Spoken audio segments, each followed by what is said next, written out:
Good morning, volleyball fans, and welcome back. We are streaming to you live from Atlantic City at Harrah's Casino, and we are live for the 9 a.m. match as we get ready for Day 2, Event 2 of the NBA 2021 series to get underway.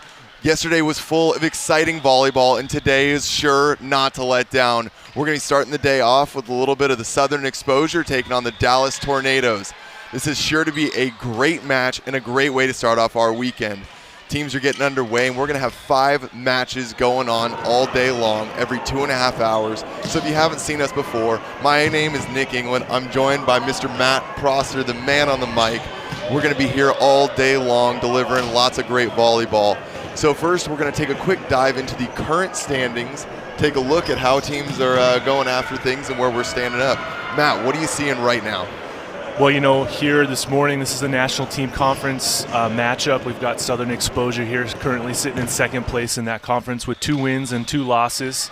Meanwhile, the Tornadoes, you know, one of the newer teams in the league, currently winless. We saw them lose yesterday, and you got to think that they're going to want to get off that bagel, right? Get their first win of the year and come out of the gate strong here in this morning's match. Absolutely, and now we take a quick step back and look that Las Vegas Ramblers currently 4-0. We'll have a small update there. It looks like Team Freedom's listed at 3-1. However, they were able to pull off a nail-biter and remain 4-0 at the end of the night, taking down LA Blaze. So the Las Vegas Ramblers and Team Freedom are currently the 2 4-0 teams. Stingers losing that nail-biter to the Ramblers yesterday. So halfway through the second event now, we're starting to see a little bit of a hierarchy and standings really emerging. All those kind of broken up or the tied records are starting to break apart, and so teams are really starting to separate themselves. So matches are becoming increasingly more important as teams are working to separate themselves. We're going to take a quick look over at today's lineup. So if you want to know exactly when your favorite team is playing, take a look at the left-hand side of our screen here. Like I said earlier, every 2.5 hours we're going to have matches. So that's going to start us off right now. Southern Exposure and Dallas Tornadoes, followed by the Ontario Matadors taking on the Chicago Untouchables. Brand new roster for the Untouchables. Don't want to miss out there. Then we're going to see the Stunners and Ramblers for the afternoon big-time show match there with the West Coast side. Then the Texas Tyrants and the LA Blaze at 4:30 p.m. Eastern Standard Time, followed up finally by the exclamation point to Day 2 as Team Freedom takes on the Utah Stingers. Utah Stingers missing a couple bit of their key players, but they are showcasing why they have been such a force in the league. Even Don't forget to mention that the Team Freedom is a little bit of the hometown favorite too. Oh, absolutely. And, the mask ban has been lifted. Fans are coming out. We're partnered with JBJ Events here at the Harrah's Casino, so we've got a youth event going on alongside us. So we have live audiences for the first time in recent NBA history. We had about 400 people here watching last night, watching the Hometown Heroes and Team Freedom, and it's only going to get more packed as that event is now underway. So definitely some electric environment here in the gym. Yeah, it was great to see 400, 500 people sitting around this court cheering on their hometown favorites, Team Freedom.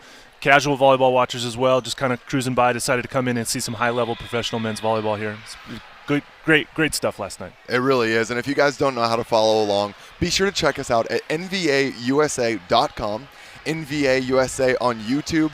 Check us out on Instagram. Once again, you guessed it, NVA USA. That's where we're at on all major social media platforms. And if you weren't sure, check it out down below. All those tags are down there. A great way to get involved. Our social media team is all over providing top-tier commentary content coming to you live all day long. So if you miss your favorite match, tune in. You'll see recaps. You'll see highlights. You're going to see scores. So be sure to be mindful of spoilers if you don't want to wreck it. But all matches are also posted to YouTube. You can watch them anytime. You're looking for a way to spruce up your lunch break next week. Catch your favorite team, watch it again, and revel in their victories. So a great way to get involved and a huge step forward in professional volleyball here in the U.S., and we're happy to do it. Can't wait for you guys to be a part of the journey. But with this one about to get underway, we have Southern Exposure taking on the Dallas Tornadoes. Dallas Tornadoes is our home team here, and Southern Exposure will be away. A couple new names being added to the Southern Exposure roster. In black, we're going to see D'Agostino. But, I talk about new names. Dallas Tornadoes has added a wealth of new players And it's really rounded out a team that is 0-4, but if you watch the way they played yesterday against the Chicago Untouchables, the way that roster's playing right now certainly does not their record doesn't match their efforts on the court. So yeah, we saw this from a few teams after that first weekend where personnel changes, not really changes, but more additions to the rosters for several groups. Almost every team across the board added a few more players. And now that the rosters are locked for the rest of the season, you can really see these teams start to develop their talent, kind of bring their group together and sort of start gelling, right, and understanding what kind of offenses they want to run, what their identities are, where they're going to play block and defense, and they're just becoming more familiar with playing with their teammates on the court in a competitive setting. And you know that after that first weekend, again, seeing what they need to work on, they can go back to their home gyms, they can focus in their practice trainings and really kind of work out the kinks, right? And we're seeing that across the board with all the teams here. Everyone's come in with a little bit of a different look, and you're seeing offenses evolve. You're seeing serve reception strategies kind of change up a little bit. Block and defense schemes have been kind of focused on as well from every squad, and it's really exciting to see the growth and just sort of how every team is evolving, even after just one weekend and now into the second weekend as well as we work our way through this season in 2021. You hit the nail on the head, and we saw three teams go 0-3 in that first event between Chicago Untouchables, Dallas Tornadoes, and the OC Stunners. And when you look at their rosters that they brought to this event, they made it very apparent that this is something they take very seriously, and going 0-3 is not something to be taken lightly. They overhaul their rosters, and we're going to see Dallas Tornadoes once again, seeing if they can make that click. On the side of Southern Exposure, not a lot of new faces that are going out there today. Instead of starting Eddie Mushakian on the outside, it looks like they're going to be going with number 11 once again, who is that's Kevin Rockline, who is playing a little bit of the second half of that set yesterday. And the big name here that they're adding in, though, that I'm excited to see as this evolves, they've got Uchenna Ofoha, and he's a Canadian out of Toronto, Canada. Had a ton of international experience, played in Spain last season alongside Las Vegas Rambler outside hitter Brandon Rattray. So little friendly competition between those two is for sure. But excited to see how his arm adds to this squad, and we are underway. Rockline with a pass, goes outside to Hubbard Neal. His arm is still waking up a little bit. No touch, sends that one well over the top. We've touched on it yesterday. It's always interesting to see how these teams come out of the gates early on in this morning match. It's 9 a.m. local time, and we've got some East Coast squads here, but East Coast Midwest, and so travel's taking a toll. Both teams played a match yesterday, so it's going to be kind of curious and interesting to see how this game kind of develops as guys wake up and become a little bit more ready to go. Yeah, and that's one of those things that as we continue, growing the league, it's really on the players to learn how to manage that travel schedule, how to be able to be ready. So challenge the guys to do that. And Sullivan able to do just that with a great jump serve. Set to Roshitz outside. An ambidextrous hitter, number 69, is able to get some right arm and left arm swings. So watch for that as this gets underway. Things are a little bit slow to get started as everyone's trying to find their swings, but it's only going to take one big swing to wake everyone up, so it's just a matter of time. Yeah, that set was maybe a tad bit tight there for Roshitz, but he couldn't keep it in play. So Sullivan, setter out of Belmont Abbey. He's been a huge component of this team, getting a bit of an overhaul from their previous tough showing in Utah last November. And there's the connection he wants right away to Ofoha. Big kill for number 12. Yeah, Ofoha is 6'8", middle blocker. You said out of Toronto, Canada, yep. Right? Highly athletic. Expect to see him carry a big offensive load this morning as well. And there's the big swing we've been waiting for. Number 20, Felix Chapman. He's a new addition to this squad, and a welcome one at that. His hair is fierce, and it matches his play style and personality. He's definitely a big boon for energy on this squad, and was a major offensive contributor all day yesterday. Hubbard Neal off the ceiling. D'Agostino with a great bump set to the outside. Tight's going to be tight pass, and that's going to be a net, I believe, on the side of the Dallas Tornadoes. Point for Southern Exposure. setter number 33, Jordan Kanairi, knows he had to make a play on that or Ofoha is going to slam that one straight down. So he takes the net, and that's going to be a point for Southern Exposure. Ofoha with a roll shot, short jump serve, gets the exact results that he wants there. No connection for the side of Dallas Tornadoes. Yeah, unfortunately, that's the second misconnection here for the Tornadoes so far, other than Felix Chapman scoring his point offensively. Kanairi just kind of needs to find his hitters' windows a little bit tighter here and kind of find that offensive flow. And that's going to be a foot fault. If you're unfamiliar with foot fault, simply standing on or touching the line as during your serve there. Sometimes I forget that everyone that watching, I think they know as much about we do as volleyball. So sometimes explaining those rules a little bit gets everyone on the same page. Short serve, pass by D'Agostino. Great block there from number 20. That's Chapman pairing up alongside middle blocker number 9. That's Angel Rivera. You'll notice over in black, Kyle D'Agostino, formerly of Team USA, is a new addition, currently replacing Johnny Gomez. And there's Mercado going up. Misses the hands of the block there, and that's going to be a point for Dallas Tornadoes. Taking a lead by 1 point for the Tornadoes.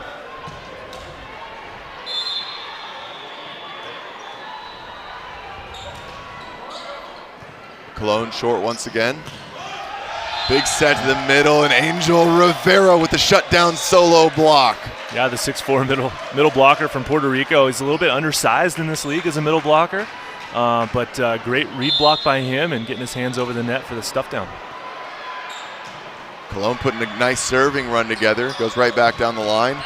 And no stop in the middle there. I think that was Lourich. I've got a bit of a block in front of me. That's number 8, Tim Lourich. Someone that's has had a ton of success. He's a club player out of the University of Minnesota, and he's been one of the middles that's been so effective in this league. So exciting to watch him get it going. Tornadoes back in system. Chapman goes for a sharp angle chop, but not quite the one he was looking for. A little bit of an inside set there from Kanairi, and Chapman wasn't quite able to locate it. Yesterday we saw Chapman playing for the first time in his NBA debut, and obviously 6'8", very physical, very athletic, high flyer, got a live arm, he's got some heavy heat. Didn't see him hit a lot of line yesterday, so I think the connection between him and Kanairi is still developing, as we saw from that play before where he just kind of roll shot it out of bounds. I think he's expecting that set to be a little bit wider. And, look for the Tornadoes to really focus on that. They need to develop that connection a little bit better, I think. I think you hit the nail on the head. And right now, the Tornadoes are their big thing is consistency. We're at a technical timeout here. First team to reach 8. An automatic timeout is called. So no timeout from either team was used. They have 2 timeouts each. But, you talk about just kind of getting into their flow and their rhythm. Tornadoes right now are finding great swings, and then they're turning around and just kind of a little bit rocky on the pass. So they've just got to kind of shore that one up. Yeah, just, a little bit of the Saturday morning kind of just trying to wake up, get that caffeine in the system a little bit, maybe expecting that coffee to kick in, which just hasn't quite done yet. But both teams a little bit slow out of the gates here, but keeping it close. And, it's 8-7. It's still got a ways to go, like we always say, Nick. It's a marathon, not a sprint sometimes. And right now, down by 1, the Tornadoes are still trying to figure out their footing here. Really is the case. And, it's all about finding your rhythm in these early morning games. Right now, the way the league is set up is every team is going to play 1 match per day. So you can really afford to kind of play your best lineup at any given moment. So that puts a lot of pressure on these guys to wake up or play a late match and be ready to perform. Well, also, sorry, I don't mean to cut you off there, but also depending on their standing as well, they need to be sure that they're ready to go right out of the gates, because there's no easy matches here. So there was a huge swing out of the middle by Angel Rivera there, and he connected pretty thoroughly with that one, but the up ref overrules the line ref, calls that one out of bounds, says he saw it clearly, so that's going to be a point Southern Exposure. Mercado goes cross court with the float and gets an ace off of Hernandez. libero wearing gray there. Mercado right now really working sideline to sideline with that float serve and seeing what he can make happen. He's been going down the line with a lot of these serves, so going to Hernandez, maybe Hernandez wasn't quite expecting it, but you want to see the libero take care of that ball.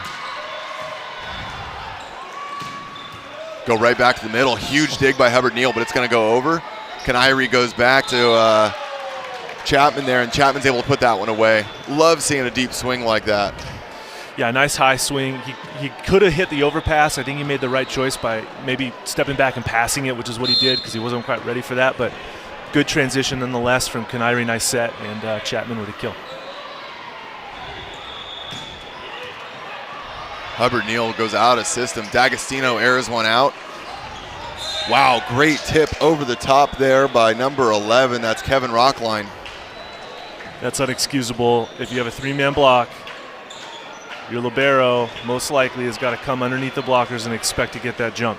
While you have the two guys in the back row that can dig and then transition out of the back row as offensive weapons.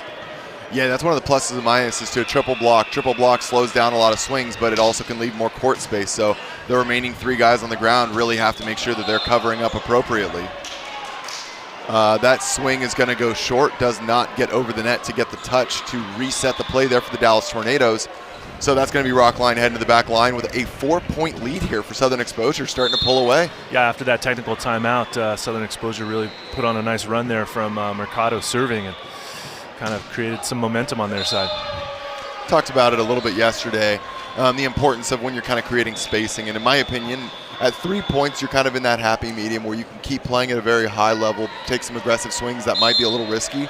Once you get kind of beyond that to 4 and above, you really uptick your pressure. You're willing to kind of go after it, see if you can extend the lead. So Southern Exposure ready to see what they can get done.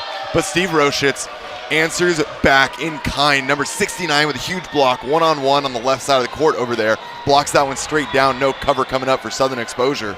Yeah, that was a nice block move by Steve. He did that. We saw him do that a couple times yesterday in their match where he kind of jumps, shows line, and then dives into the angle, a little bit of a beach blocking move, which we know he plays a lot of beach volleyball down there in Austin, and you can see that skill coming out here as well. And that's going to be Hubbard Neal blocked back into his head, covers himself. It's got to go over from Mercado. Kanairi airs it out. Hernandez sets to Chapman. Chapman takes a big swing. That's covered once again, not able to be brought up. A double block from the side of Southern Exposure. That's Lourich and Hubbard Neal getting the job done. A nice shutdown on Chapman. Ofoha comes back in as Lourich heads to the back line.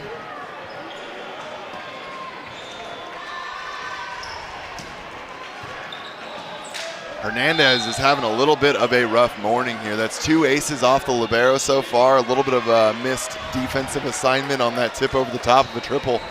You know, he's got to get dialed back in. He was having a pretty good day yesterday, so hopefully he can get that little bit of a wake-up call right now. Yeah, he needs that breakfast to kick in here pretty quick, or else this lead's going to turn into a few more. And right now, the side of Southern Exposure is happy to ride that train, and you know that's why the best of 5 is so important. When you see Dallas Tornadoes, like you saw there, come together, shake it off as a team, and find a way to win. Well, and you see Southern Exposure just going back-to-back right down the seam between Hernandez and Roschitz, and you know, attacking the seams on a serve strategy. That's what we're seeing a lot of so far through the weekend. And able to shore that pass up is number 11, Carlos Luna. Good effort from him. He is replacing Sekiel Sanchez, who we saw playing a lot yesterday. I would not be surprised to see him make a return to the court at some point today. But Luna with a great pass, able to get his guys back in system, and exactly what Tornadoes needed. A little bit of a misconnection there from Rivera. You know, hopefully it's just a matter of time before the Tornadoes click, and we are heading into our second technical timeout at 16:11. So going to be a little bit of a discussion for both these teams in terms of what they are wanting to get done. And if you're Southern Exposure, I think this is a little bit of the easy layup. But Matt, what are you talking about? Well, for Southern Exposure, I mean, they're clearly playing a little bit better in this game so far. I think both teams are still pretty far off of where they really should be playing level-wise. Southern Exposure at this point, with a 5-point lead, you know, Tornadoes are a little bit flat. Southern Exposure they've got to keep their foot on the gas, you know, keep running quick sets out of the middle, establishing that connection between, you know, their setter and the new middles that they have. Maybe work on a few things, kind of just upping the tempo, bringing in a Bick out of the back row, something like that. and just being disciplined. This is not the time for them to start to relax just because they have a 5-point lead. Right. This is really where you've got to keep your foot on the gas and just kind of really drive it home. For the Tornadoes, they're not lacking talent by any means. They're just kind of lacking some sense of urgency right now. They're just a little bit flat. You see a couple guys that, maybe communication-wise are trying to figure out a few things, but they've really got to come together as a group and, kind of try to be a little bit more united in terms of let's develop some stuff here, create some momentum, see what we can do to turn the tide a little bit, and keep working hard, One of the things I love about volleyball is there's no unwritten rules here about the score. You're up by 5, you got to extend that to 10 because you need to build mental real estate and start winning game 2 during game 1. Yeah. You're back underway. Cologne swings out of the middle, finds an overpass, and you talk about finding that sense of urgency. Hitting an overpass into the net is a great indicator that sense of urgency is a little bit lacking at the moment. Yeah, that's an unfortunate hitting error there, but one that cannot be acceptable by any means. 6-point lead here. Sullivan always more than happy to go after his jump serve. That's going to be Roshit's out-of-system pass. Goes to Chapman, rips that down the line, and gets Dag on a big swing. That was a nice hit by Chapman there down the line, sort of out-of-system. Nice set by Canary. And Chapman, I said it earlier, wanted to see him hit some lines, so that's a nice change up there, but still got quite a few things they've got to work on here, including their serving. Canary tries to go short there and get a little bit of an out-of-system look for Southern Exposure. And it's tough sometimes because when teams have a way that they want to execute on the game and none of it's going your way, it's just tough to find a footing, and they've got to just work through that right now. So, if you're down by 7 points after an ace there from Tyler Hubbard-Neal, one of the big things that you've got to really do is you've got to kind of just find anything that's going to go your way. And right now we're going to see a substitution, a little bit of a miscommunication. Even Tornadoes aren't sure what they're expecting to do here. So it's going to be a timeout instead of a substitution. They're just a little bit out of sorts. Southern Exposure seems like they've got their number a bit. Nobody's coffee's kicked in yet over there. That's their third ace that scored against them, right? Serve down the seam again. So obviously some communication issues going on that's got to be addressed. You see their coach kind of, really getting on them to be loud, be communicative, talk to each other, create some kind of team camaraderie-ship a little bit. Meanwhile, for Southern Exposure, keeping the pressure on, especially from the inline. Don't let up. You mentioned it, earlier on a couple minutes ago. Just because you're up by 5 doesn't mean that, you can just send it in. You got to keep driving it home because you're creating that momentum to go into the second set. And volleyball, it carries over. And people remember the score, what happened in game 2. It's not like you can just, the scoreboard goes back to 0-0, but it doesn't mean that, you can just forget what happened to you, in the first set. So you're dead on. And that's one of the big things that I think a lot of U.S. sports fans are not used to seeing, other than sport like maybe tennis. We're not used to watching a professional sport that isn't just one game. This is a bunch of parts, and the way that unfolds makes this a lot more of a chess game than a checkers game. So excited to see how it unfolds here. Great serve by Hubbard-Neal. Roshitz goes for the big swing, and that's going to be the double block of Rockline and Ofoha getting the job done. We've been impressed with the middles of Southern Exposure between Tim Lourich and Langston Payne doing a great job. But Ofoha is a sizable addition to that lineup and really going to bolster the Southern Exposure team. Yeah, absolutely. Makes their block and defense that much more dangerous. And we saw that. That was a nice, well-formed block in the previous play. Roshitz now, once again, just that big, he's a huge beach player and goes after some aggressive jump serves. Saved by Southern Exposure. Mercado with a little zhizh on the ball to get that one to go over, but Tornadoes determined to end the point right there. Number 11, Carlos Luna, with a great hard angle swing to end that one. Yeah, nice little transition play. Nice play by the Southern Exposure to keep the ball alive, obviously. But good transition. Some nice little celebration from the Tornadoes there after that point. A little bit of a tight ball, but Mercado works with his feet and then he works with his arm. He's got a heavy, heavy hand. He slams that one down the line. Great swing by Mercado.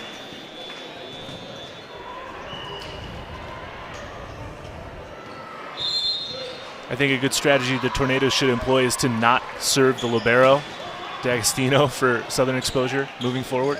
Yeah, I agree with you there. Mercado takes first ball. Quick tip to the middle. Lourich goes over the top. Chapman with a step close. Dug by Sullivan.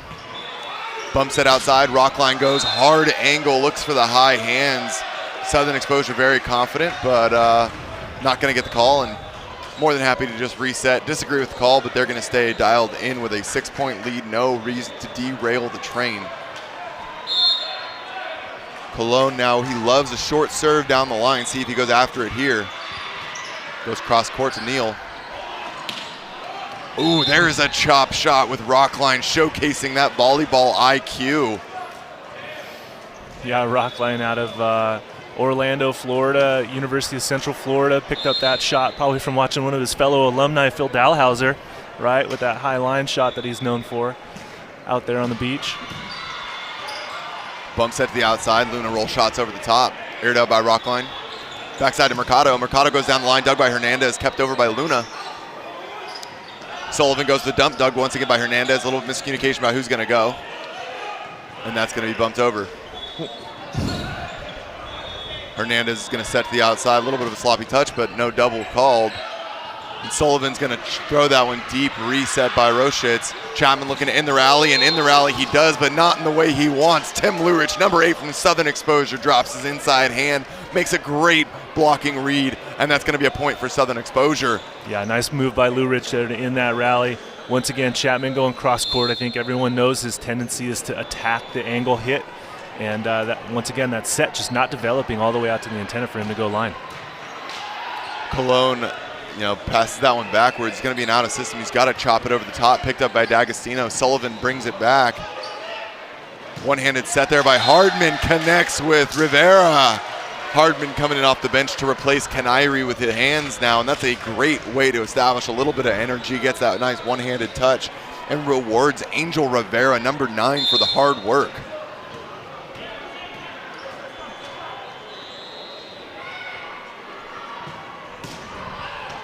Ooh, there it is. Chapman finding a little bit of magic.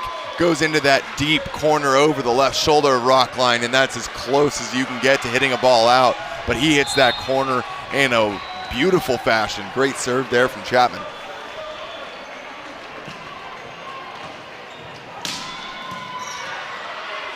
Hubbard Neal to Sullivan. Sullivan to Rockline, and Rockline to the court. Southern Exposure drew that one up perfect, easy execution.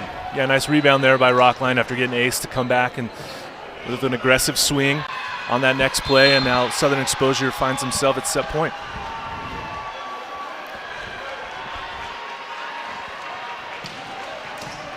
Rockline to Luna.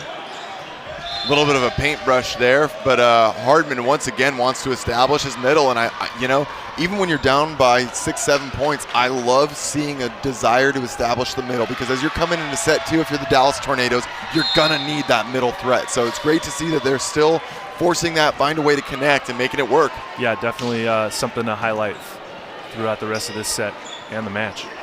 Tip over the top, picked up by Hernandez. Oh, not picked up by Hernandez. He was able to get the touch, but not the one he wanted. And that's going to be set number 1, going to the blue and pink Southern Exposure. All right, I've got one big takeaway, and then I want to hear your thoughts on it here. It's about the liberos. Dallas Tornadoes need to stop serving D'Agostino. This guy was on Team USA. He's played the highest levels of international competition. And at the same time, if I'm Southern Exposure, I'm going after Hernandez as much as I can right now. He's got a little bit of waking up to do. And as far as I'm concerned, that gray jersey is a little bit of a target. That's who I'm going after. Yeah, I couldn't agree with you more, Nick. Obviously, if you're the Tornadoes, you stay away from serving Southern Exposure's libero. He has had a nice career collegiately and obviously professionally since then as well overseas and with Team USA in their gym from time to time. And if you are Southern Exposure, you're going after the Tornadoes libero for sure, Hernandez, because he clearly is having a little bit of a rough time this morning, and the communication just isn't there with his wing passers, and something that they've got to figure out throughout this match. As we saw, they got 3 aces scored against them there in that first set alone. So something that they've got to find the key there to figure out how to communicate a little bit better. Who's going to take what serve seam and try to right that ship. Yeah, we got a chance to talk about it a little bit last night. Team Freedom is one of the very best teams on doing what we call a screen. It is not allowed in the U.S. at high school or college level, but it is an international rule that is allowed. And what screening is standing between a player and the server. So you're screening them from seeing the server. Why stuff like this is so important. It might be hard to see also from that side angle at home. So as I explain it, watch to see what teams do it. I know the Las Vegas Ramblers do it. I know Team Freedom does it, and there's a couple other teams that'll do it at times, but it's definitely something to watch. It's a high-level skill that when you line yourself up, you basically remove 15 to 20 feet where your serve receive cannot see the ball where it's coming, so they lose a third of the trajectory in the air. It makes their reaction time slower, and it's really difficult to handle. So right now, when you're talking about those kind of strategies, or who you want to serve in what rotation, where the setter wants to take a ball from. So sometimes in certain rotations, if you serve to his left, that ball is going to come over his shoulder, a lot harder to pass. So it's not always about ripping that ace, but maybe putting them out of system and giving them a difficult situation to work from. So these are all little pieces that teams are talking about. Yeah, that screening strategy is not something that we're used to seeing here in the United States, as we don't see it in college volleyball. But internationally, it's been a tactic that's been used for quite some time, and even in the Olympics, you'll see all the guys line up, basically the 3 blockers in the front row and then the 2 back row players. They're strategically standing in a way that's going to block the vision of the passers of the other team while their server goes back and rips a jump serve or jump float or whatever it is. And so it is a strategy that doesn't really equate to specific plays on the court, but it is a block and defense strategy that it's also involved in serving. So it's sort of one of those multi-dimensional strategies that these teams are putting into place. Yeah, and if you're not sure what we're talking about, imagine the flying duck, the Mighty Ducks, the flying V. That's essentially what you're doing, is setting up a little bit of a cone, except for you're replacing it with a bunch of 6'6" and 6'8" guys that they take up a lot of court when they're stacked chest to chest. So don't forget 6'11" and 7-footers. We've got some of those around here too. Yeah, we got some. Paul Balanzik, the 7-footer from the Chicago Untouchables. Sean Dennis from the Las Vegas Ramblers at 6'11". Matt Seifert over there for Team Freedom coming in at 6'10". There is a lot of size in this league. Yeah, there is some big middle blockers out there, and they're using every inch of that height as much as they can. About to get underway here, see if Southern Exposure can pick up right where they left off, or if Dallas Tornadoes can right the ship. Big serve from Sullivan. And Chapman absolutely answers. He comes back with a big swing out of the right side. Number 20 in purple buries that one into the court. Hardman retains his setting spot there, and a great first point for Tornadoes. If I'm the coaching staff for Southern Exposure, I'm telling my blockers, when you're blocking against Felix Chapman, give him 3 feet of line. Move your block in, protect the middle of the court. We've got D'Agostino down the line that can dig him, but let's take away the meat of the court and really force him to change his attack line, as opposed to letting him hit angle every time, which is what he's been doing. Absolutely dead on, and you're a middle blocker with a ton of knowledge at very high level, so you know best. And Hubbard Neal now goes back to serve, goes for that jump. He's going to send that one long. Hubbard Neal, that's a missed serve there, but he's been such an integral part of the Southern Exposure roster for some time now. He spent the 2020 season as a serving sub. Many guys wanted to see him on the court more, but his work ethic has placed him there now.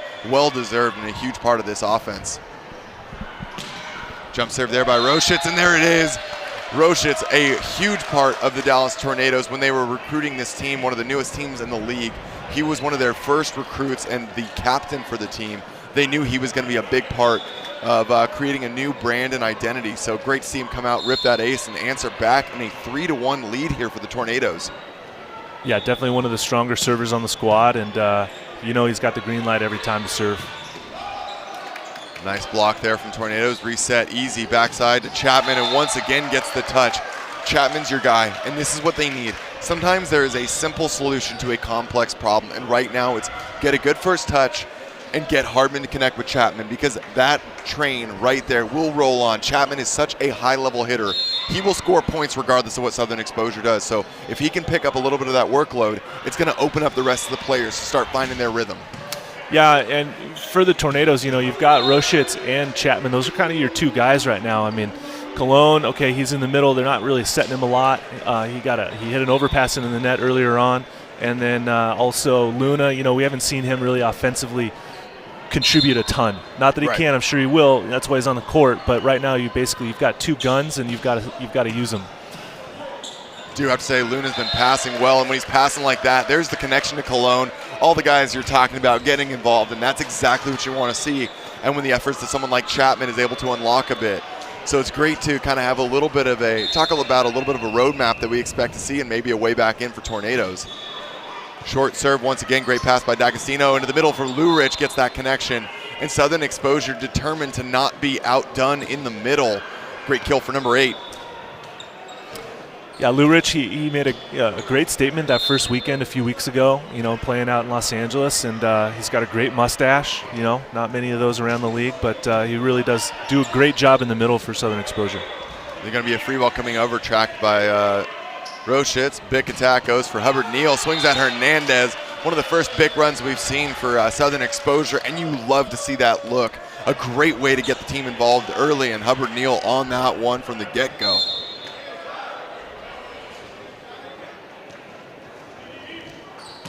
Mercado off speed, picked up by Hernandez, and it's a bit of a chaos play for the Tornadoes, but Chapman is the trash collector. That's what you love to see. He challenges the outside hand of Rockline there, and a little bit of a talk from D'Agostino saying, hey man, let's probably take a little bit more angle and leave me that line. I got you all day long.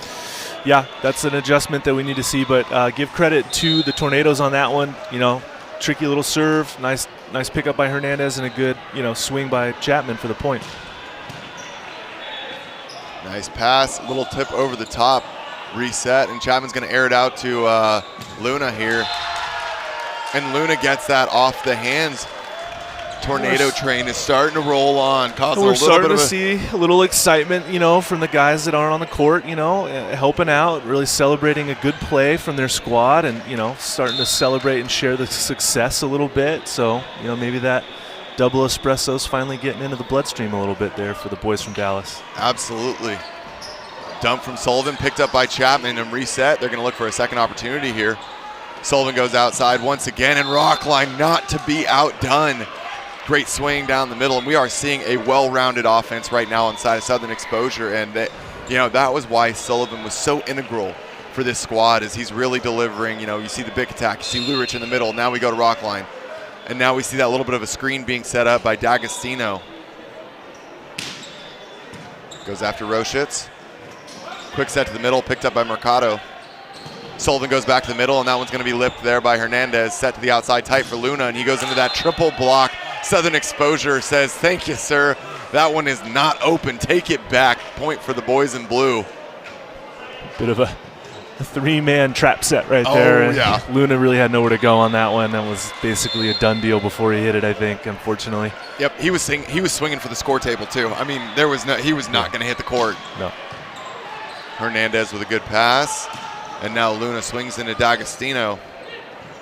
Rockline gets the back row look now. Dug by Chapman.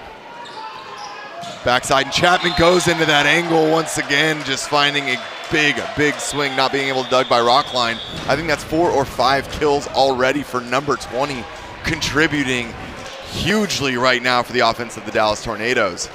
Well, we touched on it a minute ago, Nick. Really, he's going to carry the biggest load offensively for the team in purple, obviously. But again, for Southern Exposure, you got to make the adjustment blocking-wise against Chapman's tendencies. Okay, force him to change up what he's doing. You can't let him continue to do the same thing over and over and over again. You have to. Volleyball is a game of adjustments, and right now, Southern Exposure is not making that adjustment to counteract his, attack lines. But knowing D'Agostino, seeing what he's already been telling his guys, I would be shocked if he's not in that timeout right now at our technical timeout 8-6, letting his guys know, make the shift. And to go over a little bit of the reasons why we talk about you want to leave that line. So one, when guys are hitting down the line, they've kind of got a 50-50 split. If they hit too far right, they're hitting the antenna or hitting it out of bounds. So they've got already court loss. You don't have as much when you're hitting angle. 2, you're hitting into the best defensive player on the court as an opposite, and that's going to be the libero back there. And 3rd, if you're not seeing the guy hit the shot, force him into his, out of his comfort zone. Make him hit something he's not used to hitting, and then make him hit it repeatedly. It's like baseball. If you're a pitcher and I'm pitching at you, and you hit fastball home runs, like I'm not going to pitch a fastball to you. Right. I'm going to throw changeups and curveballs all day long. It's exactly same kind of thing. Like you just can't let him do the same thing over and over again. You got to make that adjustment, and see how he reacts to it. Yeah, and that's the same kind of scouting that you see, just like pitchers and catchers are going to know their batter matchups. quarterbacks are going to know where there's going to be holes in a defense. All that is exactly the same here. You've got to know what hitters are their go-to, how frequently they use them, where they hit, what their heat map looks like. So an adjustment to see if it can be made for Southern Exposure as we are back underway. Short roll shot. Sullivan dumps it backwards to his own court. A bold strategy that does not work out for him here. Rarely seen and not often used. I'm not sure what the game plan was there. Probably won't see that one again. Yeah, I don't think he's going to look to add that one back to the setter rapport here. But nice serve by Luna. Goes after it once again. Back set to Mercado. High off the hands of Roschitz. Nice swing there from Mercado, and great passing once again from D'Agostino. They've got to get those serve off. Talk about Chad Mercado for a second. 6'5" opposite out of Orlando, Florida. He's a pretty thick gentleman. It's like he's a big guy for sure. I mean, he's moving well too. Looks like he could be a running back in the NFL. And a great beard to match. There's Rockline on the Bic and sends a little wake-up call to Hernandez. Gets him in the chest.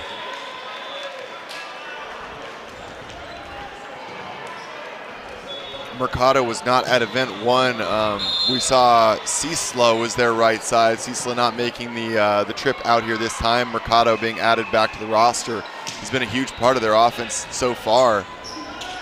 Set outside and a little bit of a gap there between the block of Sullivan and Ofoha.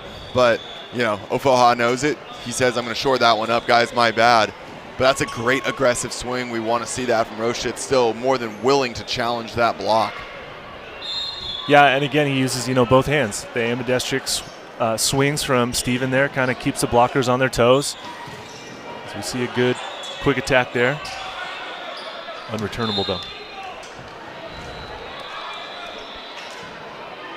It's going to be a point for Southern Exposure. Bouncing around, a little bit of a pinball machine over there.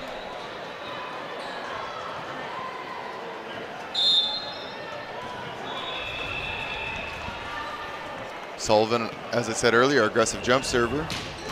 Getting after it early. Roschitz kind of airs that one out, hits him in the chest a bit. Chapman sends that one long. It's all right. Chapman's been getting a ton of sets and producing at a very, very high rate, so he's bound to miss one every now and then. So if you notice, he tried to kind of attack the line seam on that one, and he hit it out of bounds long. Now, it wasn't a really great in-system play, but you can see him changing up what he's doing and trying to hit line, and then it went out of bounds.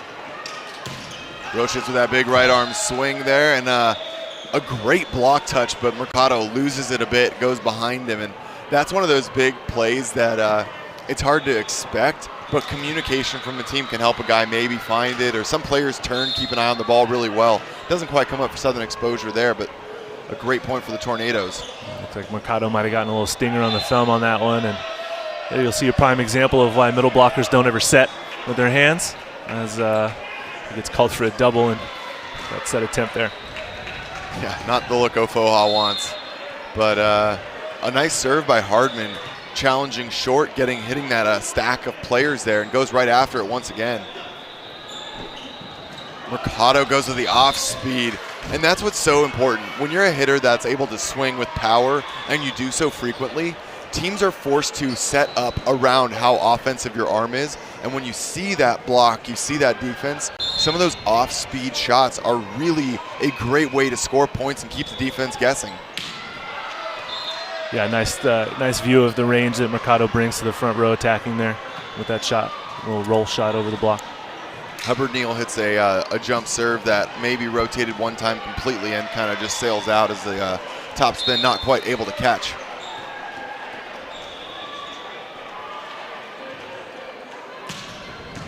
Roschitz now goes after D'Agostino, and Ofoha goes with that thumb down cutback and almost hits the 10-foot line tee there. Great swing, and Ofoha really is showing that he is a massive part of this Southern Exposure lineup that they needed. They've, Langston Payne and Lourich are definitely not anyone to be scoffed at, but Ofoha's at another level. And foot faults there, unfortunately, but he's an aggressive guy going after big swings, and that's going to happen. Yeah, as an aggressive serving middle blocker right there, Ofoha is for sure. Unfortunately, I think that's his second foot fault of the morning so far, but just trying to find his bearings on his approach runway back there. but good jump serve nonetheless, and score the ace over for the Tornadoes on that one. Cologne changes it up. Like I said, he's really been going short down the line almost every time he's serving this event so far. Changes it up a little bit, goes after Hubbard Neal. Hubbard not ready for that one. Picks up an ace.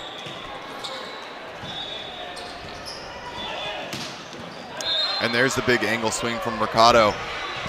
We saw a return there to short down the line. But once again, there's a target on D'Agostino that I'm just really not understanding. Yeah, I agree with you. I don't know why Cologne wanted to change up that serve and go at the libero after just getting an ace on the serve before. Something that I'll never understand. Deep swing, looks for a touch, does not find it. And that's going to be a point for Southern Exposure.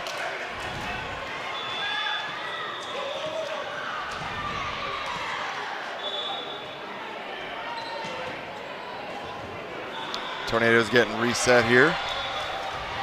Mercado hit a really nice float serve there. That thing was moving all over the place. Caught Luna a little bit and see if he can get it again. Now he goes for the, that's why that two-hand toss works so well for some of these guys. You'll see Joey Jarvis does it on the OC Stunners. Sometimes you'll see Stormfa Angata Tafunga hits one as well from the Stingers, where they'll do a two-handed toss and they hit a variety of serves, and it really helps them disguise whether they're going with a float.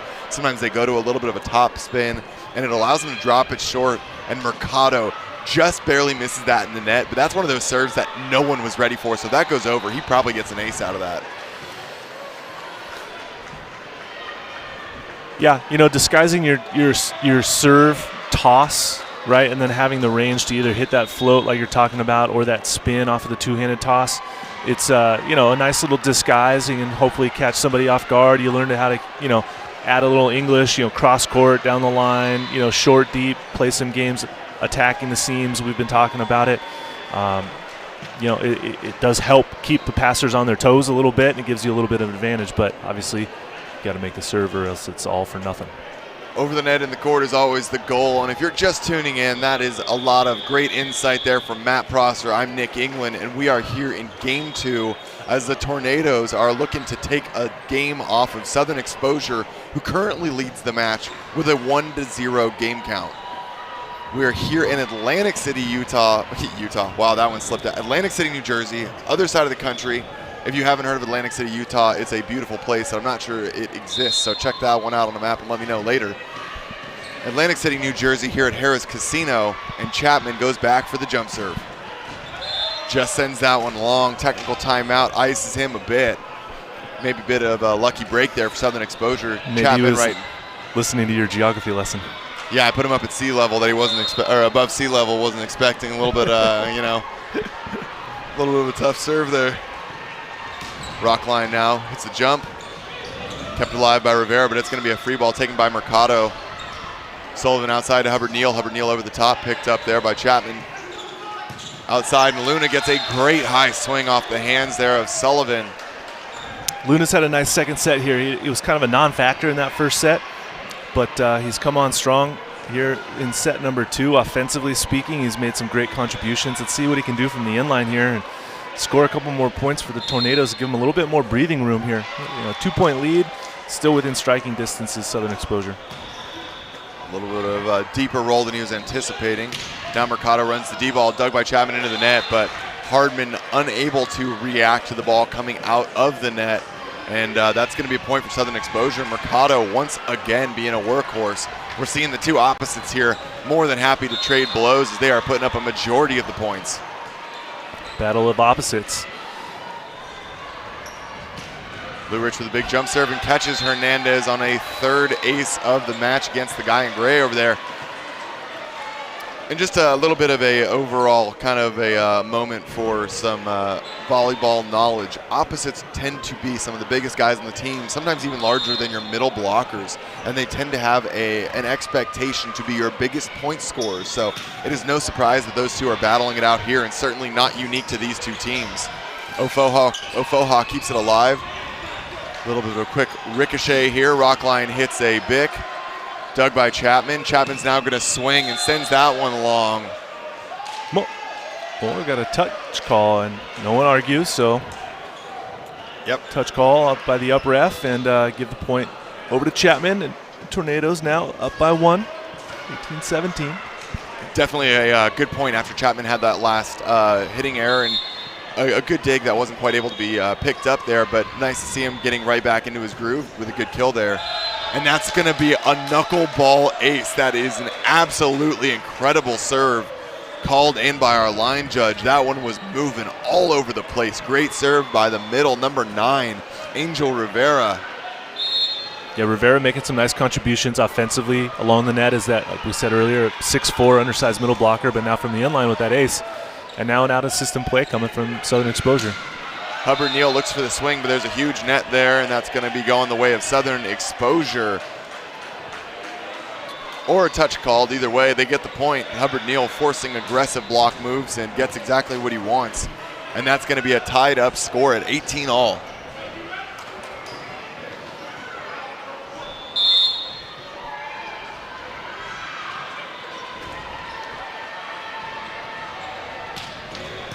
Huge jump serve. And that one's going to go out. Rockline making sure he doesn't get hit on the way, trips to get out of the way. Once again, Sullivan applying great pressure with that jump serve, keeping the Tornadoes moving around a little bit in serve receive, trying to find their footing. That one's going to go in the net. Tough spot to do that. This is really in that final stretch here, and every point's really going to matter when you've gotten to this point. Yeah, I'm curious to see how the Tornadoes will respond here after being ahead for most of the second set to now kind of having their backs up against the wall here and possibly facing a 2-0 game deficit, although that helps the cause right there. And we're seeing a little bit of a, I think we're updating our score on the broadcast a little bit here. We're seeing, I think the match score is 21-19 Tornadoes. Sometimes there's a little bit of a delay there, and we're getting it all caught up, and thanks to the team for getting that one short up quickly. But now we're seeing exactly why there was a little bit of a reaction from some of those Southern Exposure guys when Sullivan missed in the net, because, you know, going down by 2 right now is tough on a missed serve. You got to be able to get the guys a chance to play. Yeah, now's not the time to be missing, especially float serves. If you've got the green light to really get after it, that's a good thing, obviously, and you can go for it and swing hard and, you know, hit your jump serve. But if you know, you're keeping it in play because you're down by a couple points, then you got to make sure you're smart with that service attempt.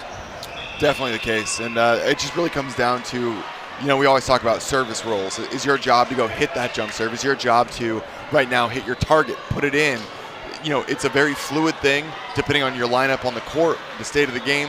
That role changes. It's a very dynamic thing, and great players are able to quickly figure that out and execute. So we'll see right now a little bit of pressure on Hardman, number 1, the setter that's come in and done a good job steering the ship. Goes short to Hubbard Neal. Sullivan goes to Ofoha, but there's going to be a huge block. Cologne does a wonderful job getting over the net and stopping the offensive threat in number 12. Ofoha. Yeah, great read block by Cologne and a well-timed block as well. Hardman now going right back to Hubbard Neal. Outside of Mercado, roll shot over the top, picked up by Hardman. Bump set there by Roshitz. Chapman takes a good location swing. D'Agostino comes across the court to bump set Hubbard Neal. Able to use the inside hand of Cologne on that one and puts that away. D'Agostino making a marathon run across the court to get that and gives a great second ball. Running libero bump set. That's one of their specialties, you know. Those younger liberos out there, you don't only have to pass and dig. You've got to become a great setter because you're almost the default second setter on the court. Ooh, that just barely misses. Goes deep, and you might see that be a high ball, but that sometimes tricks teams into thinking it's soaring out. Starts dropping at the last minute, and that one just barely misses. 23-20 with Steve Roshitz. This is the exact kind of pressure you want to see for the Dallas Tornadoes. Tight pass, and Sullivan uses all of that 6'5"-ness to zip that one across the net. Rockline delivers a ton of pressure. And we're actually seeing a defensive sub come in. Johnny Gomez, number 5, their normal libero when D'Agostino's not on the court, coming in for Hubbard Neal back row. They are doubling down on defensive efforts, giving up a little bit of that big attack. Ofoha goes after Hernandez. Back row. Yep. Good play there by Lourich. That ball crossed the plane of the net. So he knows that if the setter touches it, that's going to be a back row attack. Heads up play there by Lourich. Doesn't overextend, and that's going to be a point for Southern Exposure. Keeping it interesting. You know, it was hard to tell if that ball broke the plane. Obviously, the up ref has a better angle than we have. He saw 1% of that ball break the plane, which makes it legal, and back row blocker. Back set to Chapman, and Chapman's going to hit the antenna, and there it is. Make him hit the line. He's clearly less comfortable there, and that's the kind of results. When we've seen them either force him line or him go line, we've seen hitting error after hitting error. So yeah, I think nice to see the adjustment from Southern Exposure's block and defense, realizing that now they have basically 2 liberos on the back row with Gomez and D'Agostino. I think he's still in, although I think Ofoha is serving. But nonetheless, yeah, make him change it up. Make Chapman hit line, see what you can get from it, see if it changes up kind of his performance. Obviously, it's not his comfort zone to hit line, so continue to do that. Now we're tied at 23 all here.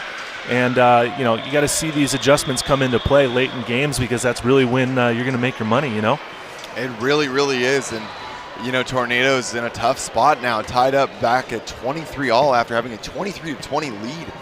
It looked like they were making a great late game push to shore up that win. Kind of on the backs of a bunch of the guys that you mentioned early on. You know, we see Hardman replacing Canary. We see Cologne in the middle having a couple big kills and some great touches on the blocking moves, as well as Luna, number 11 on the outside. When that kind of secondary tier of players really starts getting their getting some good touches, you get good results, and we'll see if Tornadoes can finish it out. And in true fashion, a quick bump or a quick one-handed back set there finds Cologne, able to squeak that one through the block. Yeah, huge contribution. Nice side out by Cologne. Good read block by Lourich. Lourich. Yeah, but right. just didn't get his hand over the net. So good side out to the Tornadoes now with their set point. Gomez in there in the serve receive, gets a great pass, dug by Hardman. Big deep swing, and that's going to go in. There it is. Chapman earning his keep, closing it out, and Tornadoes answering in a true fashion. And this is one of those things that I love seeing from the Dallas Tornadoes, a team that was struggling to find match wins and still has yet to find one. This upgraded roster, now they've got some substitutions they can make for guys that are going to come in and make a great contribution, a huge, huge plus. So love to see that happening. Yeah, nice turnaround by them. You know, kind of got out of the gates a little bit slow at that first game loss, and you know, they needed that. They needed that second set win to stay invested in this game, or else I think we might have seen them sort of fraction off and go to some little islands on the court. But you know, now it's a 2 out of 3 match, and we've seen some adjustments being made on both sides. So it'll be interesting to see how these teams come out of the gates here for game number 3. I don't expect to see too many personnel changes, really, Nick, but obviously I think if you're Southern Exposure, there's a couple of key things you need to continue to tweak, and that's forcing Chapman hit line like we've talked about before, and then also a few other things. And for the Tornadoes, you know, they just got to keep playing with some emotion, having some fun, having a short memory, right? If something bad happens, just forget about it and move on to the next play. But then, you know, continuing to play together, right? It's definitely, you know, we're seeing a lot of good pieces there. And we talk about roles and expectations for the team.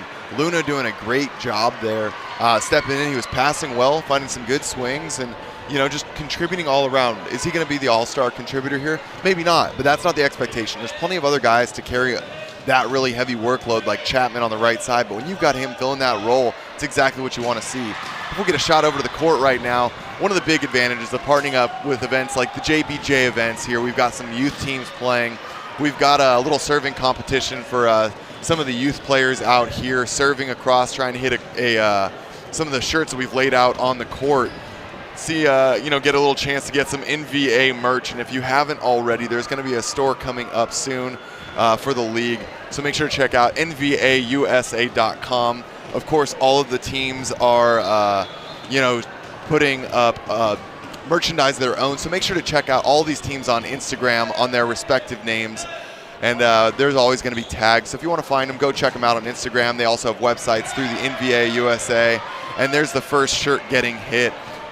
Love for the opportunity for young fans to get involved and get some apparel out here. And as COVID starts to wind down, that's going to be a big part of what the NBA is all about, getting everyone involved all across the country. And that's why we strive to have so many teams, is that it allows all the different regions and teams out in the U.S. to really get a hometown fan base that can get established for their teams. And that's why it's so exciting to see Team Freedom here tonight, because they're going to have a bunch of fans with that big match against the Utah Stingers. That's going to be a Titan battle for sure. Yeah, it's going to be another exciting environment. Curious to see how Team Freedom looks physically after that 5-gamer. High emotions last night, highly physical game. We did see one of their starting outside hitters was getting a little recovery from his second vaccination shot last night as well. Yeah. So curious to see how he's feeling today. But they had a deeper bench that they had to go to a few times, and so they've got some guys that I'm sure can step into those roles. But just going to be an overall exciting day of volleyball here in Atlantic City, New Jersey, and especially now with more people in the gym, it's a great thing to see. It really is. And, the event staff makes things like that happen. But the most important thing, and the people we want to say a huge thank you to, is proud sponsors like Mikasa, providing us with a ton of these great balls that we're using all weekend long. You see the badge on there. We've got some custom NVA balls. And it's really what provides just the top-level play. You see them used all around the world in every single top league. And just having them in our corner and having our back, it's really what growing the pro sport is all about. So a huge thank you to Mikasa. Also want to say once again, huge thank you to Harris Casino for hosting us with a great event space, and JBJ Events. Big thank you to all of our sponsors. Without partnerships like you, this would not be possible. So thank you once again. And also to the entire NVA event staff, our production crew here. Lots of long hours, and these are the people that are putting in the work on the back scenes day in and day out, frequently working full-time jobs, traveling all over the country. And it's in those hours after the family's gone to sleep that they make leagues like this work, and it's a tireless job. So as a fan back home, make sure, if you're watching on YouTube, hit a like, hit a subscribe, follow along in the journey. We've got a lot of weekly content coming out with Quest for the Cups, where I'm on camera all the time trying to give breakdowns. What can you expect? Introduce you to the team, and it's a great way to find out what the NVA is all about. There's a lot of great content coming out on Instagram all the time, and the league is growing that regularly. And that's what it's all about. It's 1%. We're growing the league a day at a time, and every time you come to the event, expect something new, because we're making sure that this is a top-tier production and a top-tier league that you want to be a part of. Yeah, Nick, it's great to see some behind-the-scenes action from that Quest for the Cup, show that you guys are making, and a little behind-the-scenes action on what practices look like, what some of these guys do in for their day jobs, or when they're not in the gym, not wearing the uniforms. And so it's great content to see and take home to kind of shed some more light on what's happening around here. It really is. And when you talk about great content, there's no greater content than number 9, Angel Rivera, starting the match off with an ace into the corner. Love to see it. Tornadoes right back on top. Yeah, pretty much the best way to start a set, with a clean service ace. Hubbard Neal tips over the top. Cologne playing some off-blocker defense there. Chapman with a big swing, but that is shut down in a triple block. Southern Exposure ready to take advantage. Nice 3-man block by Southern Exposure. Pretty obvious who the Tornadoes were going to set there, and Chapman getting that attack in transition, but Southern Exposure putting up a nice 3-man block. You called it. No personnel changes, and why would you? I think everyone's playing some great volleyball right now, so you got to trust the process. But that is an out-of-rotation call. That is the first one of the event. Getting a little bit tied up. Chapman in the wrong position back there. He is currently in left back on the rotations. This is one of those more complex things if you're a little bit newer to volleyball, so don't worry about it. He's basically standing in the wrong place. And that's going to be a point for Southern Exposure. He might have been in the wrong place at the wrong time for the last point, but certainly not for this one. Chapman with a big swing high off the block gets a point for the Dallas Tornadoes. Yeah, unfortunate out-of-rotation call on that play before, but at least Felix came back and scored that point on the next opportunity. And once again, going cross-court with that attack line out of back row. Hardman serves that one into the net. You see, there's a fine line for the float servers. Your role is really to hit your targets and be aggressive, but you don't want to be missing a short.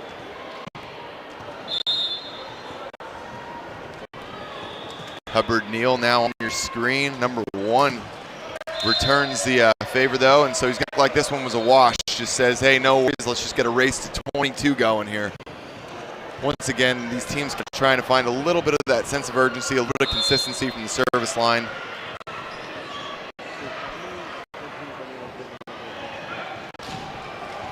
Roshitz hammers that one. Southern Exposure is going to be a little out of system and very out of system. Hubbard Neal not able to control that one and keep it alive, but Roshitz applying a lot of pressure there from the service line. I don't not like that hitting her right there by Hubbard Neal. I think it's a good idea if you can get your feet to there and step close and hit the ball, but you got to really reach high and aim deep. Fortunately, his hit just found the net right there. Ooh, a little bit of a choppy, a little bit of a wrist snap there from Rockline. Sees that he was given line and he delivers. We're still seeing D'Agostino as the serving target. One of the things that I love about the league is having such direct access to the team. I've got to talk to them after. I want to hear what their game plan is, because they're clearly intentionally going after him. So I can't wait to hear a little bit more about that. And there's the roll shot. This one's got to go.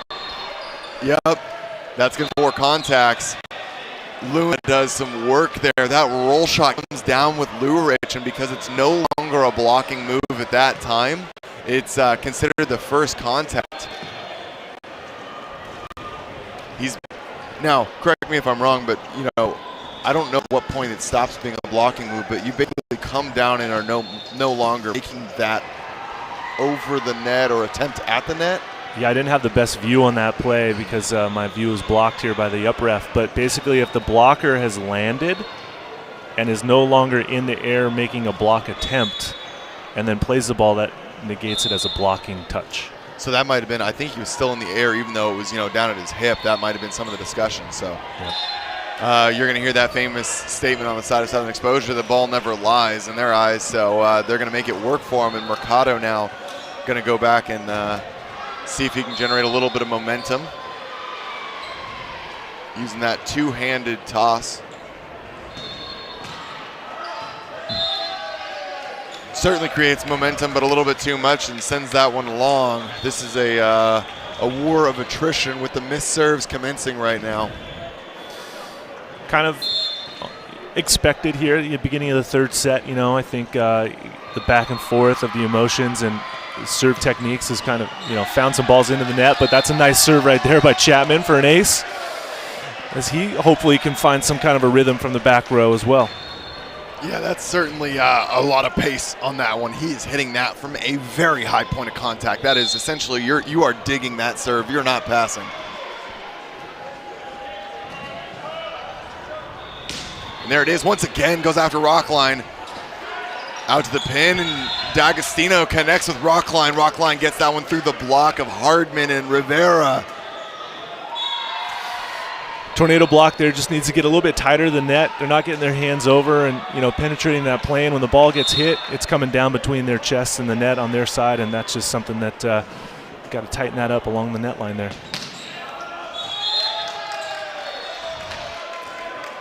Service errors, though, really hurting Southern Exposure right now. I believe that's 2 or 3 in a row that they've missed. That's going to take us into that technical timeout at 8-6. I think right now it's a pretty simple discussion. If you're Southern Exposure, it's just you got to start hitting the serves. I mean, they're going to score points. Their offense is yet to really be slowed down in the long term. And so it's just, give yourself a chance to play the game and really focus on battling with those aggressive serves. The coaching staff over there is really well versed between coaches O.J. Catalan and Tony Glessner. Both those guys have a lot of experience coaching college and high-level ball. And, that's one thing we don't talk about much. That's so interesting about this league. Everyone that's playing in this league is so dialed in the volleyball world that before their involvement with the NBA or currently, they're either college coaches, they're high school club coaches, they're, full-time coaches that are – you've got 8 coaches on every roster at least. So when you get into these kind of conversations, guys start really talking high-level stuff right away. Those conversations are taking place on the court, And, some of these guys have been playing in the best leagues and the best teams all over the world. So it's one of the coolest things about the environment here with the NBA and the personnel and the coaches / players that have been playing for so long. Everyone's, a cumulative sort of number of years in volleyball. If you bring it all together and look at it from team to team, it really does extrapolate or expand on how much knowledge volleyball-wise these teams do have. And it's very even across the board how many guys and teams have been in volleyball for so long here. It's very rare you see someone who's only been playing volleyball for a year or two, just come in and make an impact. But these guys are doing great with that. Luna goes to the float serve to D'Agostino. Quick set to the middle, and that's a huge kill out of the middle for number 8, Lourich. We wanted to see that get right back on board after a couple tough serve receives. We're seeing that quick connection there.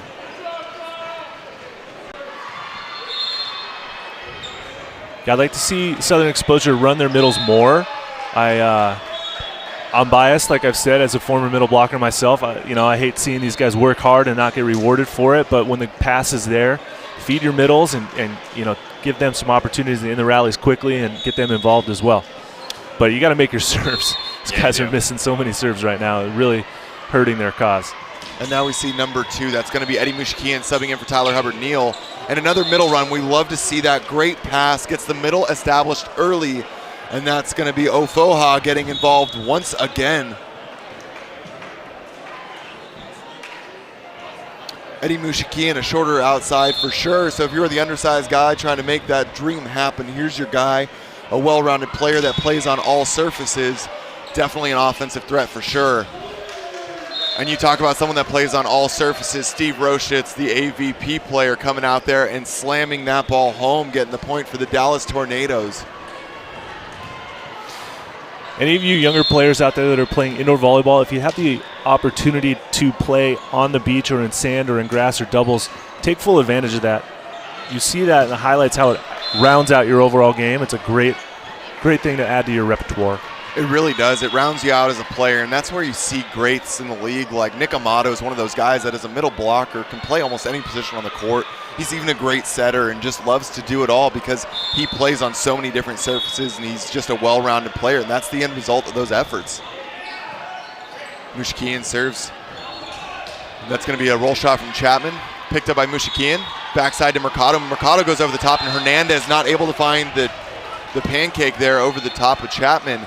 And that's going to tie us up at 10-10. Southern Exposure looking to shore up some of those service errors off the back of Eddie Mushikian, number 2.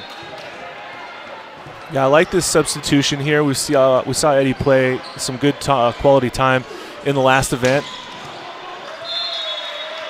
Roshitz once again going back from the right side, applies that huge arm, gets a great point, and now he's going to go to the back line. Earned an ace already in the first part of this game. If he's able to generate a point or two, might help the Tornadoes start to take a lead here. Cranks that into the platform, and D'Agostino backside to Mercado. Mercado goes for that chop once again, but doesn't find it there. Cologne on the ground, but Tornadoes not worried about it because they get that point and open up a 2-point lead. Mercado tried to get a little bit too cheeky there. Sometimes you need to see the big man just open it up and keep swinging. If you're an opposite player, one of your responsibilities is to clean up the garbage, right? Take out the trash. You can't really do that in a cute fashion too many times before it backfires on you. Yep, and Roshitz misses that one long, but able to get a nice point prior to the miss.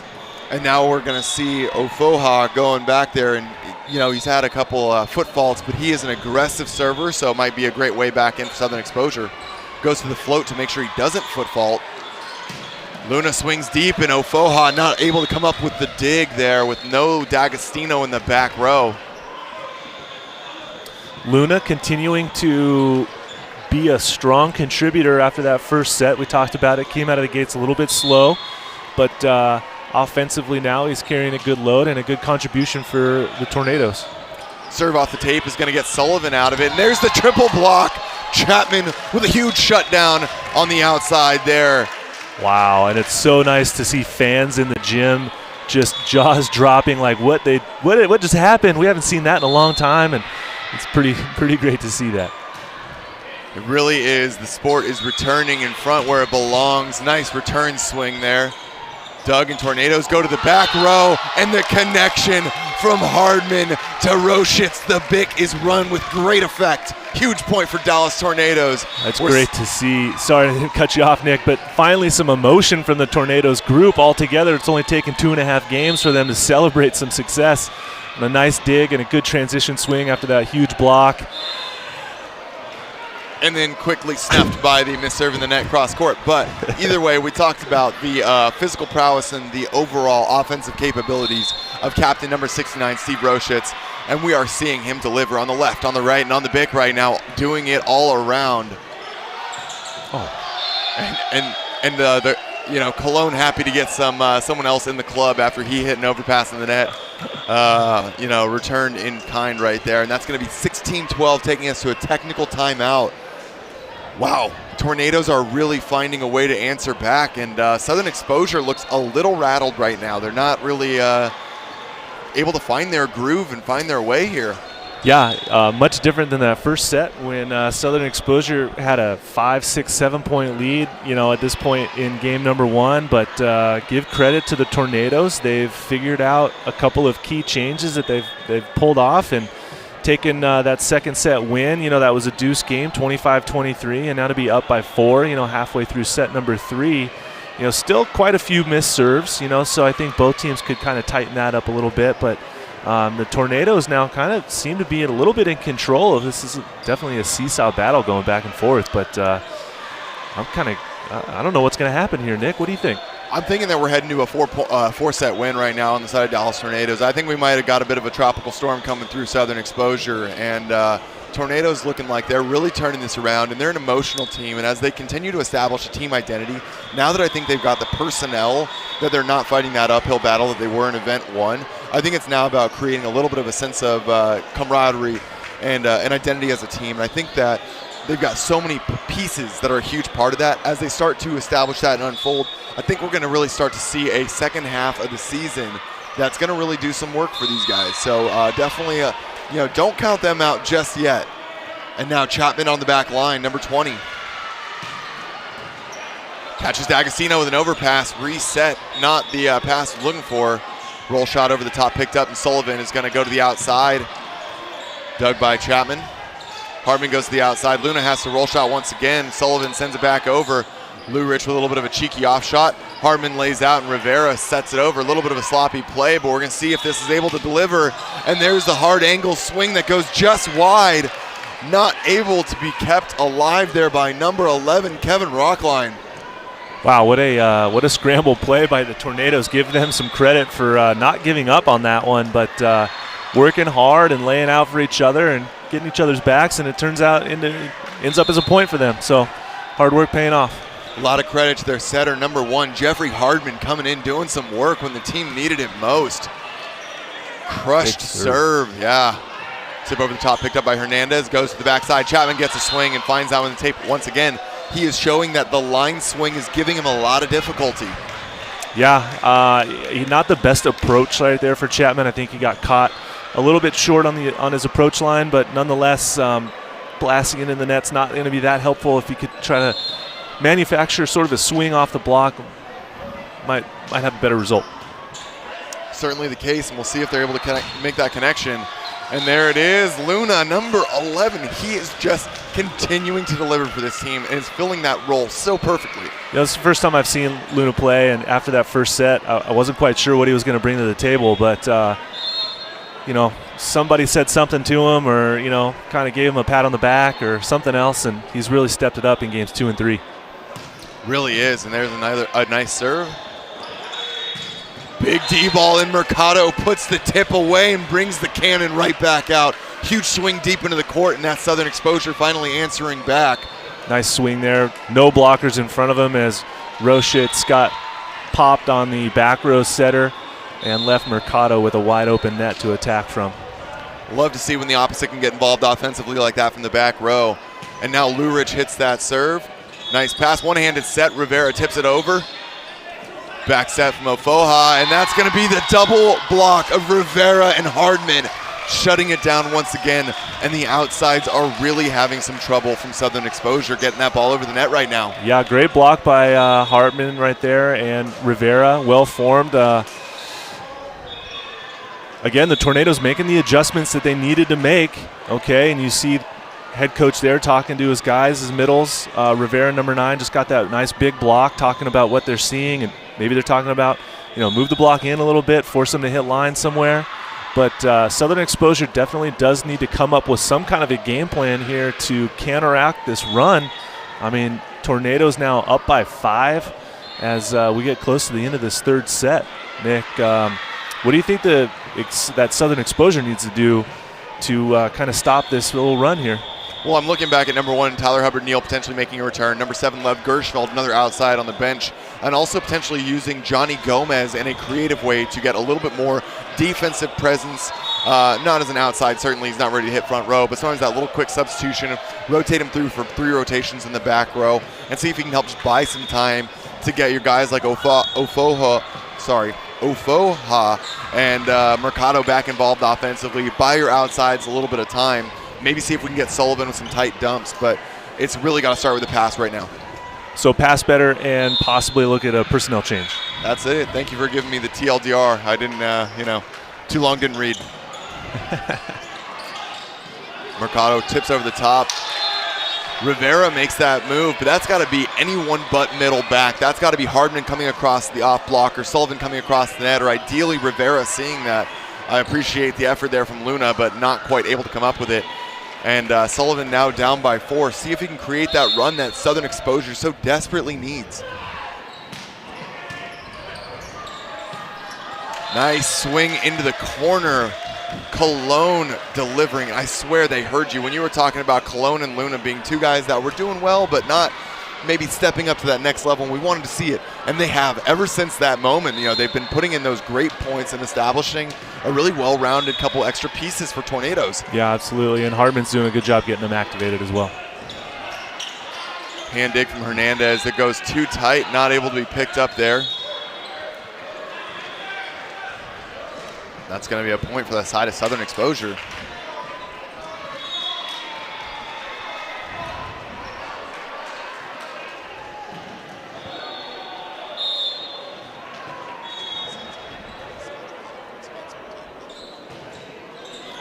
Hernandez with a hand pass outside, and that's going to be chiseled off the block there. Chapman hangs a little bit and then uses the hands of Mercado and Ofoha. Haven't seen Chapman attack from the left side too much this morning, but little hang and bang right there as he chizzies down the line and off the block for the kill. Now Roshitz once again, just see if he can apply that continued pressure. Here it is. Goes to D'Agostino, back set. Mercado roll shots once again. Great form block, slowing him down. Misset on the serve, or misconnection on the set. Southern Exposure doing the same. A lot of misconnections. Who can clean it up first to get the point? Bump set, back set from D'Agostino. Hernandez now takes his turn, goes to Chapman on the right side, and Chapman does what Chapman does best. Buries that ball into the angle. Number 20 in purple gets the kill and ends the rally, giving the Tornadoes a 6-point lead. Nice cross-court swing by Chapman, as we've been speaking about all morning, but I want to see Ofoha stop and get that right hand into the angle, and he will give that ball just an absolute stuffing. Roshitz to D'Agostino, and there's the middle. There's Ofoha getting his turn, goes one-on-one against Cologne, number 43, and gets the result he wants. That's going to be a point for Southern Exposure, now down by 5. Yeah, Southern Exposure has got to continue to keep their middles activated offensively, right? The blocks will come, but you have to keep getting them activated offensively to score points that way as well. Luna with a perfect pass. I like the look. They go to the Bic. Doesn't quite clear the net, but they've already gotten 2 or 3 great kills off the Bic route. And once again, we talked so much about establishing points for the next game. And when you're 22, you're at 22 points, you're up by a window of 4 or 5 points, that Bic still keeps Southern Exposure on their heels. So, I'm okay with that miss. It's a tough one. It's a good swing there by Roshitz. And we see Johnny Gomez coming back in. We talked about the personnel change. that late game defensive option. But there's the offensive option, number 43, with a huge fist swing there. Cologne buries that ball. Great swing. Love to see him getting involved. The number 1, Hardman, knows exactly where he wants to go in his system right now.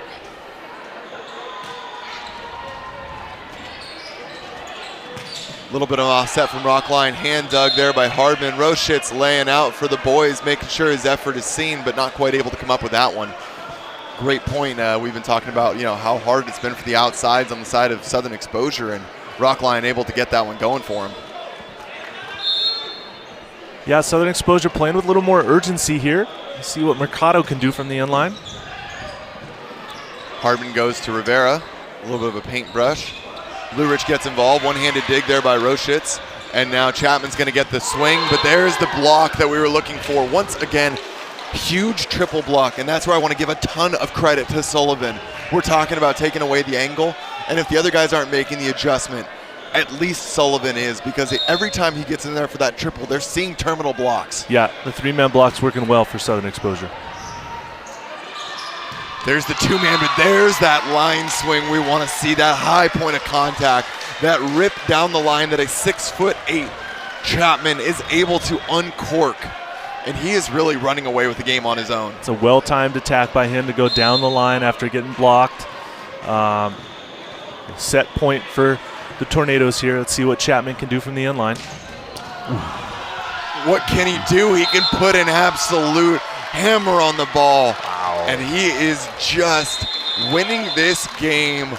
It feels like almost on his own. Roshitz certainly contributing and the team doing their spot, but man, he is just hammering points. We saw the middles get activated for the Tornadoes. We said Cologne's name quite a few times there at the end of that third set. Luna's really come in and made some strong contributions offensively that wasn't there in the first set. So Tornadoes definitely have made some adjustments for the better. Obviously taking a 2-1 lead right now. Southern Exposure now finds themselves with their backs against the wall. And, they're the ones that have to make some adjustments moving forward here. They really are, and it's just putting them in a tough spot, but you'll love to see it. This is the Dallas Tornadoes we've been waiting to see. A huge part of the league being well-established is having well-rounded teams. Every league's going to have their bottom-tier teams at any given time, but Dallas Tornadoes is not content being that team. So seeing them out here looking to draw some blood early on, you'll love to see it. But right now we're going to take a quick look at the schedule. If you're just tuning in, we're about to go into Game 4 of the first match of the day, and that's your Dallas Tornadoes taking on Southern Exposure. Right after this, at 11:30 Eastern Standard Time, we're going to get into the Ontario Matadors taking on the Chicago Untouchables. That's going to be both those teams are currently 1-3. That one's got a ton of importance as they pick up another win for themselves. Then at 2 o'clock in the middle of the day, we're going to have a huge match as the OC Stunners take on the Las Vegas Ramblers. The Ramblers are currently 4-0 against the 1-3 Stunners, but if you saw the Stunners play yesterday, they can make a case for being the best team in the league. At 1-3, do not count them out. We cannot see that match. After that, we've got the Texas Tyrants taking on the LA Blaze. And finally, to cap it off, the hometown heroes. Your Team Freedom is going to take on the Utah Stingers. And if you haven't seen the Utah Stingers, that is a team comprised of a ton of veterans with some of the most experience in the league. And they just choke teams out throughout the match. They dial it in. They've got huge players like Storm Faangata Tuathunga and Novo Romero. George Mencia on the right side, Leo Durkin steering that ship. They're a huge team, but Team Freedom certainly not ones to be overlooked with a dynamic team that has a ton of different looks and a ton of personnel that can get the job done. Definitely big guys out there like 6'10", Seifert in the middle, Norman on the right side. They're the Twin Towers, both pushing that 7 foot. Yeah, and we saw Norman come in last night off the bench, I think in about Game 3, maybe 4. Really kind of turned the tide for Team Freedom when they were down, provided that extra spark to pull out that 5-game victory last night as well. So, and that's the best part. I'd love to see so many teams from all over the country that are showing that, you hear so frequently, maybe it's down in Florida or Southern California or Hawaii that these are the that's where volleyball lives. That's not the case. The Northeast is full of talented volleyball. The Midwest is jam-packed. Seeing the Windy City so well represented with Chicago Untouchables, and now we're seeing it down in Texas with 2 teams joining the league. Yeah, it's exciting.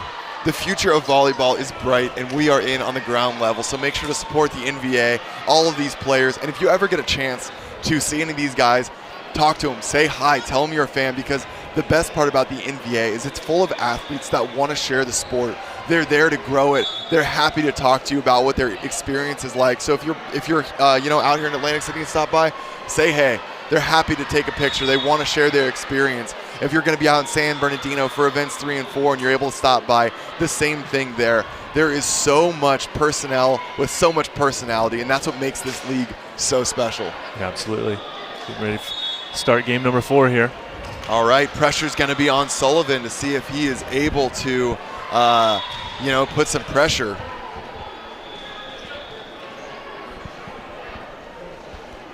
If you want a way to not only support the team with viewership, make sure to swing by. There's an NVA booth right next to the NVA main court where there's official team gear. You can pick up some sick swag from these teams and also from the league. So if you're stopping by, want to showcase your favorite teams and learn what the league is all about, that's a great opportunity to visit Jennifer over there. She's always smiling and happy to get you what you want to buy. Sullivan finds the first point for Southern Exposure. And that serve's going to go long, but we are tied 1-1 now in the 4th game.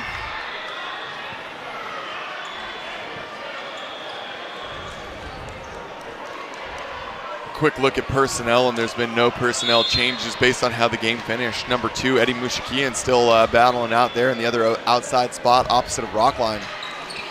Hardman with a float serve to Mushikian. Set to the middle, and Ofoha hammers that one down into left back, and Luna with a great read on that touch, almost comes up with it. Yeah, I think that's something that Southern Exposure's got to keep running is keep setting the middles, get Lourich and Ofoha involved throughout this game, not just front ones. Mix it up a little bit, move them around. Short serve there from Mushikian, goes to Cologne. And there's that huge terminal block. Roshit's shut down for the first time in a while. And that's going to be a great defensive stop that we need to see from Rockline and Ofoha. Most of these Southern Exposure guys have moved away from their jump serve, and they're just going to floats to keep pressure in and on the guys that they want. Nice block touch, but there is just such a high point of contact there for Chapman. Yeah. Gets a great kill there. Nice attack line. He went high hands off of Ohofa's block, and good cross-court kill by Chapman right there. Ofoha has certainly been a huge part of this, this run this morning for Southern Exposure, but he needs to give a little bit more if they're able to shore this one up, and that's going to be in the form of some good blocking moves like we've been seeing here in this 4th set. So, pressure's on him and Lourich as Lourich makes his appearance once again, number 8.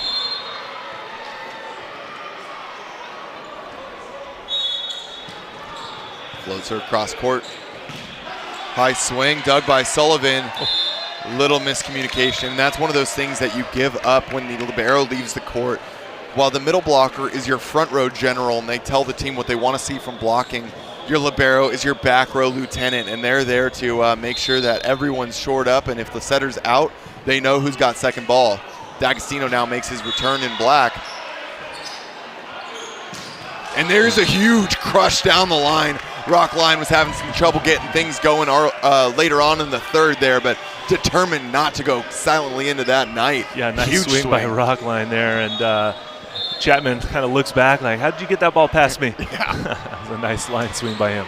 Mercado going off speed, pass by Chapman, goes to the middle, that high point of contact. Rivera paintbrushes once again. Mercado now goes for another roll shot picked up by Hernandez. And Chapman crushes that over the top of the double block. He goes that hard 2-2 cross court, absolutely delivers.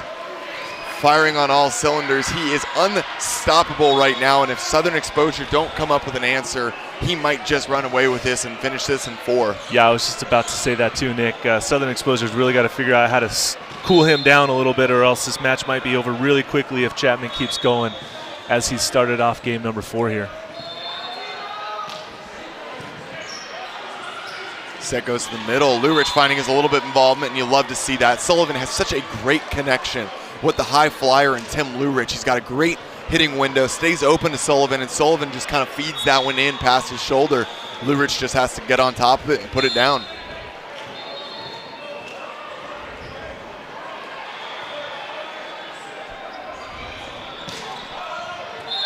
Rockline goes for that jump, and that's why I think we've seen some of these guys go to their float. And again, that's maybe an assessment of what their expectations are. They want Rockline and Sullivan still hitting their jumps, so everyone else is on float serve duty, but doesn't quite find that one. So the serving journey continues for Southern Exposure.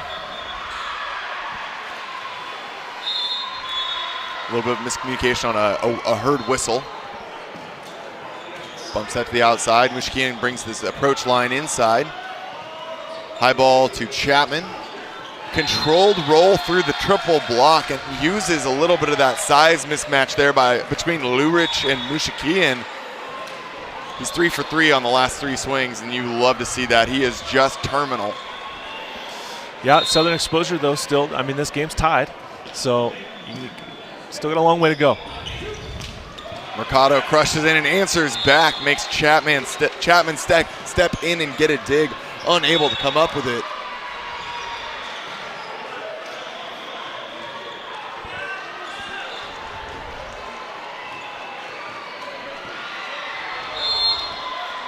Be curious to see if Lourich hits his jump serve. He's a very consistent server. Yep, that's his bread and butter. See if he goes after it. Finds Hernandez, but a good pass. And Roche hits once again the high flyer. Rockline gets a touch, but I always talk about how much zone 4 can be a dead spot on the court because it's so far away from the setter and you're outside releasing the swing. So tough ball. And that's going to be a point for the Tornadoes. Roche getting the job done.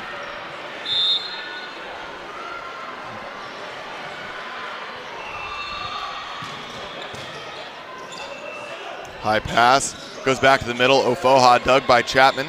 Hardman goes back to Chapman, and Chapman squeaks that one through just under the arm of Ofoha. And that's going to be our first technical timeout as the Tornadoes are able to hold on to a 1-point lead. And it's really crazy right now. I hadn't looked at the score in about 2 or 3 plays, and I lost track because the way that Tornadoes are playing right now feels like they're playing with a much larger lead than they really are. Right. The points that we're seeing Southern Exposure squeak out are certainly ones that they're earning, but they're not authoritative in the same way that the Tornadoes are firing on all cylinders. Yeah, they're definitely playing with a little bit more of a sense of urgency here in this 4th set to get going here. I think they realized that, they lost that first set, but that wasn't their best volleyball. They had way more left in the tank, and they've been able to find that since that first set.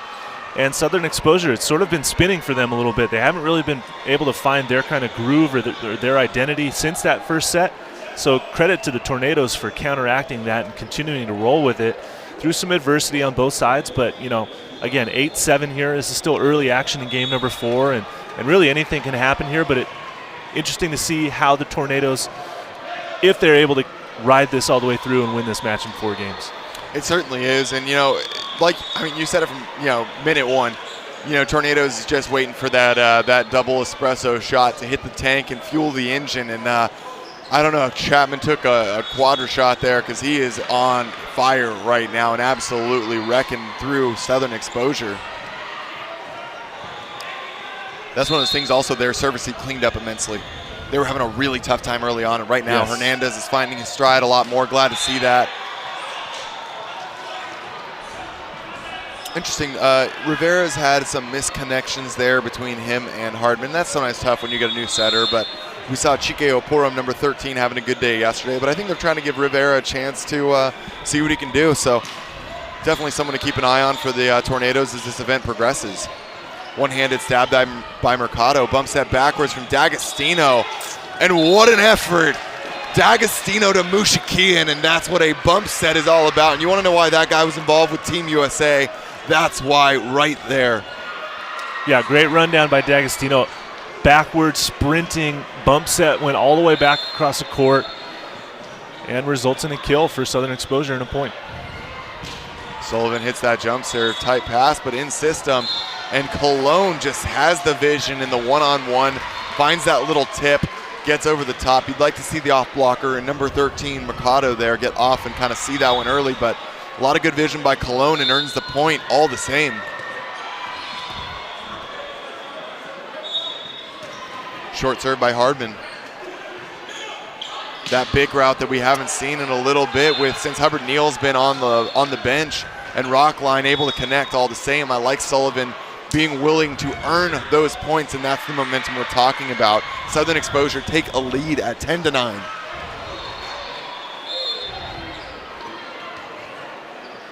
Tornadoes have to continue to pass the ball effectively if they want to have a chance to win this match here. And when they pass effectively, they get swings like that. But D'Agostino pulls it out, and as he exits the room, stage left, not quite able to bring it back, but an effort all the same. Wow. And that's how you get your guys fired up, because even when the point doesn't go your way, your guys know that you got their back and you're selling out for whatever's about to come their way. Or out the door in that instance. Roshitz hammers that one, handled by Mushikian. Beautiful back set by D'Agostino, tipped over the top by Rockline. And now Chapman sends a tip deep, picked up by Mushikian. Set to the middle, and Ofoha gets a huge connection in the middle and ends that point with authority. Yeah, that's nice to see Ofoha getting a set in transition for a kill in sort of a 31 type situation there. What a huge connection for him.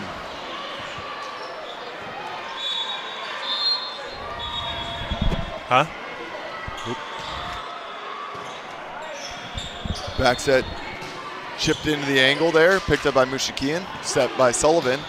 A hard angle swing that they find in Rockline is really coming on. That's what we wanted to see. He's having a great answer back. He's had 3 or 4 kills already here in the 4th, and able to get that point.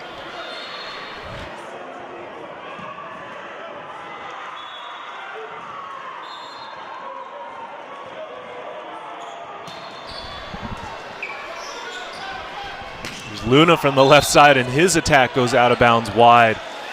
So Southern Exposure creating a little momentum on their side now, up by 3 points. Getting close to the midway point of set number 4. I want to see Ofoha go back to a jump serve right now. 3-point lead. He generates so much pressure, and he's playing safe with the float, but see if he can open that up a little bit more. But giving the boys a chance to play is always more important, because Tim Lourich knows to be the definition of clutch. Number 8 goes up and shuts down number 20 on the Dallas Tornadoes. We said they needed an answer, and Tim Lourich said, I got this. Yeah, nicely timed block by Lourich for sure, and the other Southern Exposure's blocker there as Chapman kind of gets reeled back in after that hot start early on in the set. Now down by 4. You can see Southern Exposure with some great momentum, some smiles. Everyone's kind of happy right now. But they're not done yet. Look for Tornadoes to figure out a little strategy here during this timeout, determine what they need to do. Really is the case. Tornadoes are about 1 big point. They need to celebrate appropriately, and that's maybe what gets the train back on the rails. Because, you know, when Chapman's doing his thing, when Roshett's doing their thing, the boys get fired up, and that's what they need to rely on. So the bench over there needs to make sure they are ready to explode at the next opportunity to help get the guys fired up on the court. This is not just a game of 6-on-6.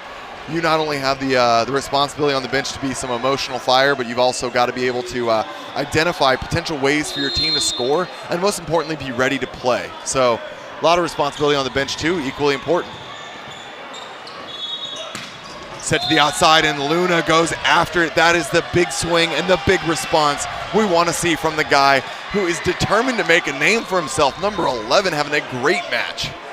Yeah, absolutely. Carlos Luna, like we said a couple of times, didn't know what to expect from him as this match got started. Maybe didn't, come out of the gates the best start, but he's really came on strong here throughout this match. And there's the huge response from the middle in number 8, Tim Lourich, and this is why he got player of the match in our last match of event number 1 in that 5-set nail biter against the Ontario Matadors, because he just gets the job done. Mercado now with the float, attacking the platform of Luna, tipped over the top, and Mercado gets the one-handed dig, but Chapman takes a swing, tipped over the top. Miscommunication from D'Agostino and having Rockline pull off the net there. Uncharacteristic ball to fall. Bad timing as well, slightly coming at this point of set number 4. A little bit of a wet spot on the court right now from one of those defensive moves when Mercado decided to lay out and see if he could put a lake on the court. Some of our fans here looking to pull out their fishing poles and see if they can catch anything lucky. Said earlier, he's a big guy, and when a big guy makes a big move like that, sometimes you get a streak the size of a full person. Yeah, little bit of a lake out there sometimes. He's working hard, you know. Can't blame him for love the being effort. Sweaty, you know. Applaud the effort. Just clean up that little causeway of sweat on the floor now. Chapman hammers the ball out of that, a little bit of a delay. Sullivan to the outside. And there's a great swing from Rockline. He is really answering the call. Lourich and Rockline right now are determined to keep swinging and find offensive threats for Southern Exposure. And as a result, Southern Exposure is heading into the second technical timeout at 16 with a 4-point lead. Yeah, great response by Southern Exposure here. You know, coming out in game number 4, down 2-1. They've got to, you know, make some kind of statement if they want to force a 5th set here in this first match of the day. And they're doing that right now. Tornadoes need to find a way to kind of counteract this little surge and momentum from them and see if they can close this out. But being down by 4, you know, we've seen throughout this match, it goes back and forth sometimes, and you never know. A 4-point run, 4-point run can be made up in a matter of minutes here at the NBA. You're dead on there. It really is just a, you know, the 4 points, you're not out of the woods yet. But the time is now. Southern Exposure is starting to close the book. We're getting to the later chapters here, and they've really got to find a way to answer back. Dallas Tornadoes, you know, the time is now. So out of the timeout here, Nick, what do you think we're going to see, offensively speaking, from the Tornadoes, okay? They need a side out. They're down by 4. Must side out situation. You got Rivera and Luna in the front row. Their big hitters are back row, but I think they're going to go to Luna. He's getting the job done right now. They go to middle. Rivera scooped there by Rockline. Mercado high and inside and not quite able to be connected. Just a small note, in terms of doubles in the FIVB are going away. And so the whole point of, you know, volleyball is always fighting the uphill battle of how do you really you want to continue making sure that the game's not being stopped constantly, already more than it is with so many points. And so removing plays like that is a way that people are doing it. So no doubles are being called. Oh, there's that one. That one was a little too egregious. But they're definitely removing them overall. So even if there's some spin on the ball, if it's a good contact, they're letting the guys play. But, you know, a big part of that was saying good contact. And that Mercado's never twice there. Short serve, and that's going to go back to the middle. And Lourich goes straight down with that swing. That's a great recognition of where the block is in front of him. He earns that point for Southern Exposure. But we're back at again, that's important. That's a 3-point lead. During that run, Tornadoes close it by 1. And if they can keep doing that, they have time. Set to the outside, and Roshitz goes off the outside, dug by Mercado. Big route comes in, and Rockline swings, dug by Chapman. Roshit's going to have a tight set, and Sullivan not having any of it, sends it right back over. Roshitz goes higher that time, doesn't want to get blocked, and does not find the hands of the block there of Ofoha and Sullivan. I love seeing disciplined moves like that. When you get a tight ball, hitters start to get desperate, and they're really, really willing to open up for a variety of aggressive swings. Sullivan stayed aggressive, kept the ball on the side of the Tornadoes. Just long from the side of Lourich, but again, that's the pressure that you want to see at this point in the game. 3-point lead here still for Southern Exposure. You cannot let Dallas Tornadoes off the hook and create a system. Getting their hitters warmed up right now is a tough thing.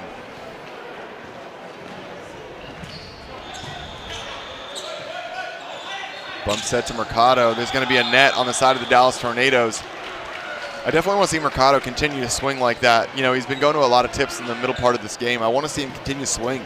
He's got a heavy arm, and it's a big part of his offense, so keep swinging like that. Yeah, he was swinging pretty hard at the ball in game number 1, and then he had gone over to that roll shot kind of technique a few too many times. It was effective in the beginning, but it's kind of fallen off since then. Yep, and that's what we talked about, right? It's effective when you hit the ball so many times regularly that the defense has to respect it, so you catch them deeper than they want to be. But that's reliant on, you know, the baseline that you're going to hit the ball hard. So he's got to go back to that, and that'll open that roll shot up again for him later. But they've got to get to later first. Ofoha continuing to find that connection. Wants that a little bit higher because he's such a high-flying, high-point of contact guy, but able to get the point all the same.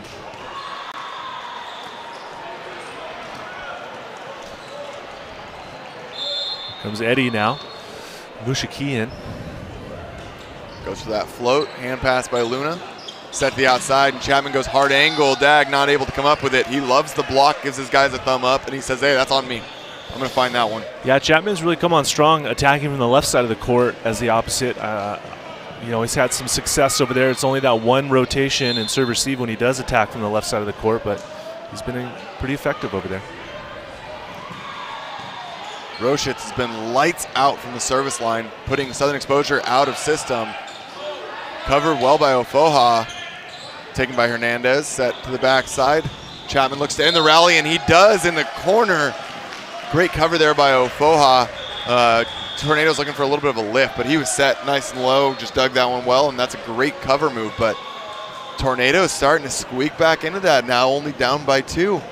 Off the pressure of, Roshitz is your guy right now. He is cranking those serves. Yeah, it's great for the Tornadoes that he's at the inline serving for them because he has been pretty, consistent with his serves. I think this is a good timeout right now. You take a breather, try to ice the server a little bit. For Southern Exposure, kind of create a game plan. Make sure you pass that ball up to the net, obviously. Maybe look for a quick set out of the middle or something like that. But, little gamesmanship here. Try to ice the server and see if they can side out.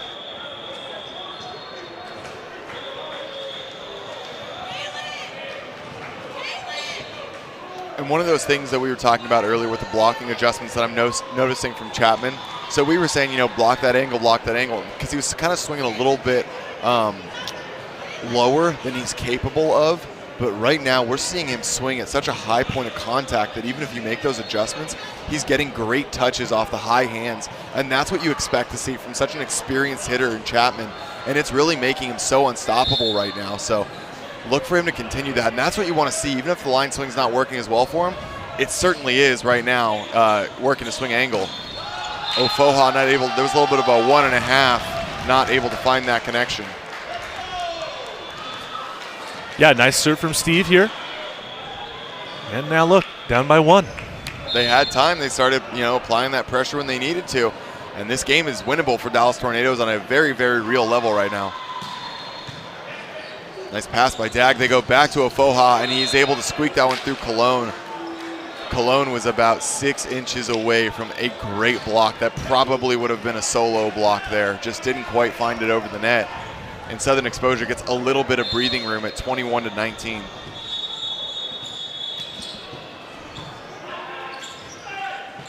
Outside, and Luna goes off the chest, and that's out as signaled by the lines judge. The antenna is not only out above the tape, but in the tape as well. So if the ball goes into the net, that is completely okay. However, if it hits the antenna or outside of the antenna, at that point, the ball is dead and the point is over. So great swing from number 11, Luna, there to end that point on his terms. Yeah, a bit of fortune there to have that ball hit the antenna and be out of bounds. Go back row. That's a nice little 40 route or 30 route there. Going between the, offset instead of just being a true bick. When you've got a smaller guy like Mushikian, you want to move him around, see if you can get him away from that block. And they do a great job there. Nice connection between him and Sullivan. Mercado with the float. Hernandez passes tight, one-handed set. And there's the connection you love to see. Hardman goes and finds number 9, Rivera there. Great job by them. Yeah, got to keep getting the middles involved if you're the Tornadoes. Get those quick kills, right? Get your guy back on the inline here. Now Chapman getting ready to serve.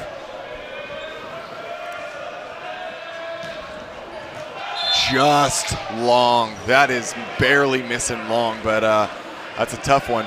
It is. We are now at the the final close of this book potentially. If the Dallas Tornadoes has the breathing room, but they've got to, in order to win set 4 here, they've got to make the move right now.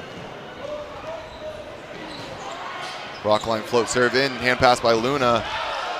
Swing goes long, no touch that they're looking for. And Southern Exposure, they want to go the distance. They want to send this to 5, and they want to make sure that they get another win. Currently sitting at 2-2.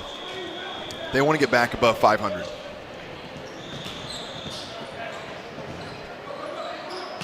Set to the backside, dug by D'Agostino down the line.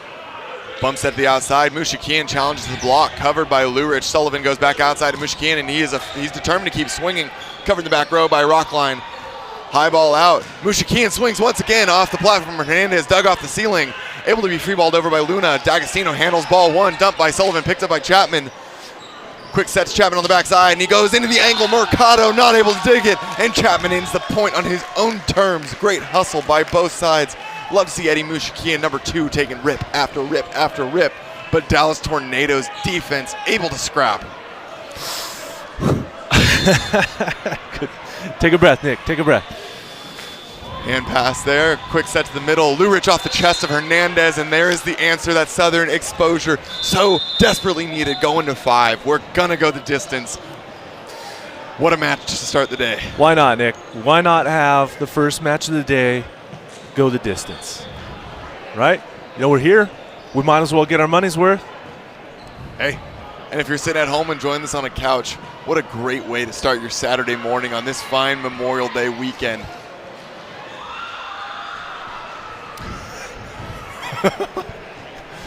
All right, let's get into it. We've got the 5th set coming our way, and this one is really, it was off to a slow start, and now we're seeing the guys, you know, they've all woken up well into this one, and we love to see it. Delivering, and you asked me how's this going to go. I was confident the Dallas Tornadoes had the answer. They started that one looking like Chapman was just going to put the team on his back and carry them all the way, but Southern Exposure showed that they are definitely not a team to be pushed around. They make it happen, and they're going to 5 here. Yeah, you know, the way that this match has sort of evolved, right? Bookended by set wins by Southern Exposure 1 and 4, and obviously Tornadoes looked like they had taken all the momentum away in games 2 and 3. Not able to, you know, close it out there in game 4, 25-22. You know, they kept it close, but were down by a couple points throughout most of that set. So, you know, this is where the rubber meets the road now, game number 5. It's going to be interesting to see how both teams come out of the gates here, obviously, and in what rotations, too. I don't think we'll see any personnel changes, the guys that are in. You know, you see Sullivan's doing a great job running the offense for Southern Exposure. On the Tornadoes side, you got to see some more production out of Steve and obviously Chapman, too, those guys. But with the role players of, you know, Luna and Cologne, it could easily go either way here. It really can, and once again, I want to highlight how important it is that we're seeing, you know, Sekiel Sanchez, the other outside that is currently not playing in this match, formerly with the Puerto Rican national team. You know, I think they're just giving him a breather on this one. And but to see Luna step in and fill those shoes, so important. We're seeing, you know, Rivera step in for Chique Oporum, doing a great job in the middle. Then we're seeing, you know, they needed to make a setter switch. They gave Kanairi a little bit of a break, and we're seeing Hardman step in, and just having the versatility for this team to make so many changes, use that full depth of roster, and go the distance with a team that's been having a great resurgence here in the 2021 season. Southern Exposure, for anyone that didn't see in 2020 with the one event we held, that Utah Showcase, he was struggling to you know, make it happen. They have re-overhauled this roster, made it happen, but with a little bit more insight, we are joined by our sideline reporter extraordinaire, Mr. Ira Thor. Ira, what do you got? Nick, Matt, thanks for sending it over. Real quick, just going into the 5th set for the Tornadoes, really just talking about the importance of getting to 8 points first, trying to get a good start here. They are confident with the way they have been playing. Meanwhile, for Southern Exposure, stressed very much in the huddle the importance of not having these uncontested attacks, the importance of having a touch on everything to make it easier on those in the back row. So touches for Southern Exposure, race to 8 for the Tornadoes. Let's see how this 5th set pans out. Back to you guys. Thanks so much, Ira. Dialed in. You love to hear how these teams are focusing in mentally and preparing for this one. And that's one of those mindsets you frequently hear coached is when you get to that 3rd set, if you're playing in a best of 3, or 5th set in a best of 5, is whether it's the race to 8 when you switch sides and then a race to 15, or some people focus on smaller bites and they go 5, 10, 15. So it's all about playing a lot of small games, and that's what I was talking a little bit about earlier, is what's so great about volleyball being all these little bite-sized pieces that make up the greater whole. Well, the 5th set is one that's it's a lot of little pieces in and of itself. We're underway. Rock line passes high in the middle of the court, and a middle connection to Ofoha. Apologies. He gets the kill. While I might be stumbling on the words, he is not stumbling on the court, and that is a great kill. Yeah, nice to see him get activated from the very start of game number 5. We saw him get involved a little bit more through game 4 offensively and with his block and defense. So going to be a big role player here. Roshitz sends that one deep. Rockline ready to pick it up. Sullivan goes back to Rockline, and there's that big attack, but does not quite connect and find the hand that he's looking for on the outside there. So that's going to be a point for the Dallas Tornadoes, tying us up at 1-1. If you're just tuning in, welcome to the NVA. We're here in the 5th set in Atlantic City, going the distance with the Dallas Tornadoes and Southern Exposure in our first match of the day. Short serve. A little bit of a chaos. Mercado airs it out to get a little reset here. Chapman takes that ball. Miscommunication on where he is. Hardman sets it behind him after he sees Chapman in front of him. So that's one of those tough miscommunications where he knows exactly who he wants to be hitting that ball, but doesn't quite see where he's at. Yeah, unfortunate turn of events there. I'm not sure how Chapman got in front of him, but communication on the court is key. Obviously, maybe they just didn't hear each other. But let's see how they side out now that Chapman's on the left side of the court for this reception. Big swing by Roshitz, gets a block touch. Sullivan tracks it down. D'Agostino once again goes to the bump set. Aggressive approach there, gets a tip into the court. Cologne tips over the top, picked up by Ofoha. And now Mercado goes to that chip shot once again, but this time it works. D'Agostino, the man in black, is a lightning streak all over the court. Can't say it enough. You want to know why that man was involved with Team USA? He is proving it time and time and time again. And what it is crazy to think is that he's got Johnny Gomez, another one of the all-stars on this lineup, on the bench right now. It's almost unfortunate that they've got some of their best players in Sullivan and Gomez. Now they add D'Agostino to the roster, who's a libero and setter. How do you pick who you pull off? But D'Agostino making it work. Well, you're only as good as the competition you see in your practice gym, and so when you're training against these guys and it's high level, it's only going to make the whole group better. It really is. And Mercado stuffed block by a one-on-one move from Chapman. Number 20 dives into the angle, gets over the net, and shuts that down. Mercado was ready to take a big swing, but Chapman was ready to make a bigger block move. Yeah, big stuff down there by Felix, getting right in front of Mercado's arm. Pretty impressive little block there by Felix, giving the Tornadoes definitely some much-needed momentum, although Steve comes back with a service error. Uncharacteristic, too. Tough one. He's been clutch for the last 2 games. Ice cold, not making errors, swinging big and passing well. But, he's going to get that one back in on the serve-receive line right now. Ofoha goes to the float. Roshit's perfect pass and great way to answer. And there it is. He gets Chapman back in. And you know what? That's how you make up for a missed serve. You get that pass, you put Hardman in system, and you let him feed the beast. Get Felix Chapman the ball.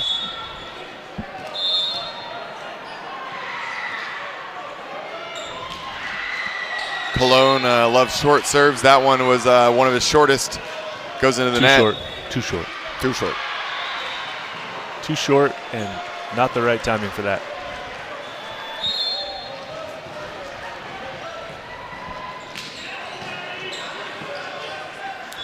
Airs it out to Luna, takes an aggressive swing into the triple block. Sullivan now tries to shore that up, and Rivera says not today. Puts a big swing in going left side on that overpass, and that's going to be a great point for the Tornadoes, making sure they don't lose this lead or lose track of Southern Exposure early here. There it is, Felix, huge jump serve. Tip off the tape. Luna makes a lunging punch, gets it up, and allows Chapman to get another swing dug out of the back of the court by Mushikian. D'Agostino bumps that over the head of Rockline. Rockline goes to the hard angle. He's got one option, and he hits it. Luna not able to read where that's going to go, and D'Agostino can do no wrong with his platform. The man is handing out golden nuggets to anyone that wants them. Bump set from the corner. What a move. Should be handing out poker chips. We're in Atlantic City here, Nick. There's the Bic. Roshitz determined not to be outdone. He's been one of the best Bic hitters we have seen so far. Absolutely unleashing the heat.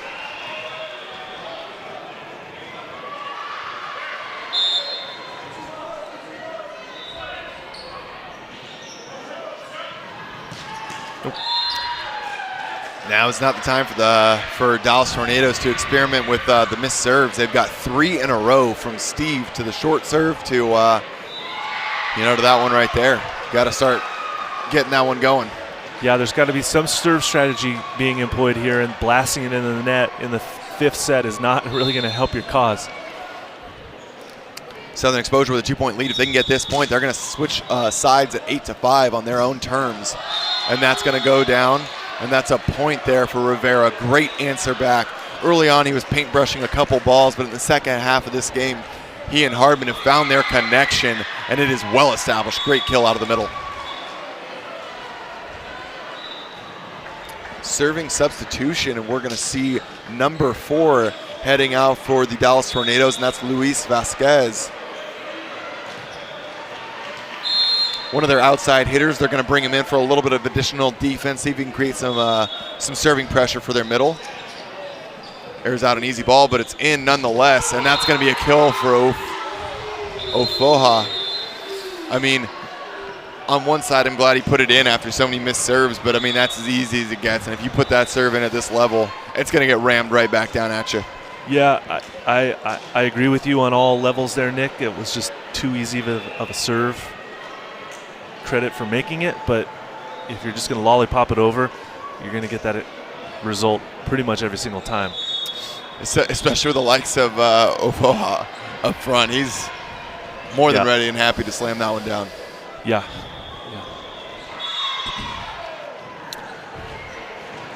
All right, and after this game, we are going to be right back here at 11:30. So less than a half hour from now, the other teams are warming up, getting ready to go. And so we're going to have the Ontario Matadors taking on the Chicago Untouchables. And for anyone unfamiliar with the team, that Ontario squad is Ontario, California, near the Inland Empire, San Bernardino area. They are another one of our 3 SoCal teams full of a lot of talent. And that's going to be them taking on the Windy City with one of the newest teams in the NVA, the Chicago Untouchables. Team with a lot of great history and backstory in that name. We'll get into that during that match. You don't want to miss out. So once this one wraps up, we're going to talk a little player of the match, talk with some of the guys that are making the impact, take a little break, give you a chance to grab some breakfast depending on where you are, maybe some early lunch, and make sure you tune right back in because we are not going anywhere. We got another full day of volleyball in our 3-day extravaganza event number 2, day number 2 here at the NVA.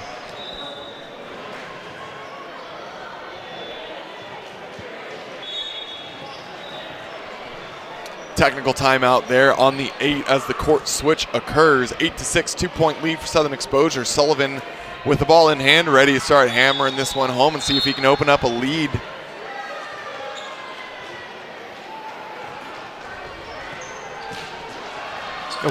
And open up a lead he does. He finds the seam between the 2 outsides. Roshitz and Luna have a little bit of miscommunication.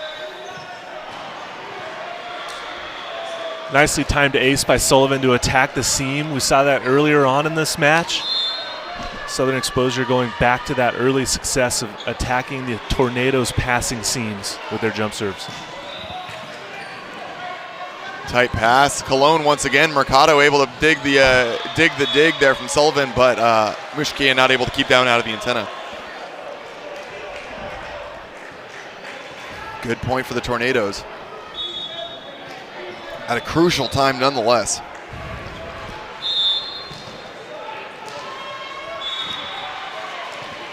This is going to be Hardman. Goes short, taken by D'Agostino. And that swing goes wide. Everyone on Southern Exposure trying to bring it back in and make sure that they're not giving Dallas any opening to get back in this game, but Dallas is certainly not willing to roll over and die. And, you know, sometimes you get to the 5th set and one team just doesn't make an appearance. But every single set that's gone to 5, we are going the distance. I mean, we are seeing neck-and-neck battles all the way. You love to see it. Yeah, makes sense that the 5th game would be, 1, 2, 3-point deficit every single time. Ball goes down, and Ofoha finds his kill there. Not with a ton of authority, but a great location nonetheless. And when you've got such a physical middle that can see the court like that, doesn't matter how he gets it there as long as he does. So you love to see that point if you're a Southern Exposure fan. Hand pass by Luna backside, and Roshitz is terminally blocked Rockline is having a match. He's coming alive here, and that is a huge move. Ofoha gets all the way out, and Roshit's getting shut down for one of the first times in a while. Southern Exposure inching closer to taking home the victory here. Big block moves like that's definitely going to help the cause.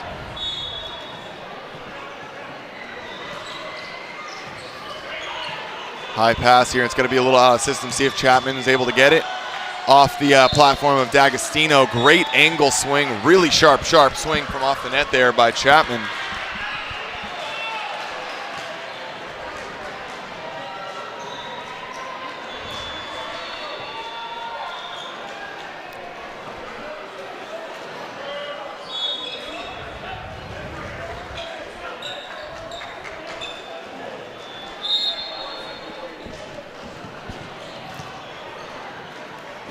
Roshit see if he can right the ship.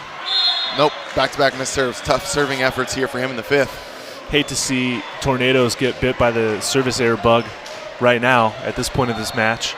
It's been floating around there at the end of that fourth set, and it's still here lingering.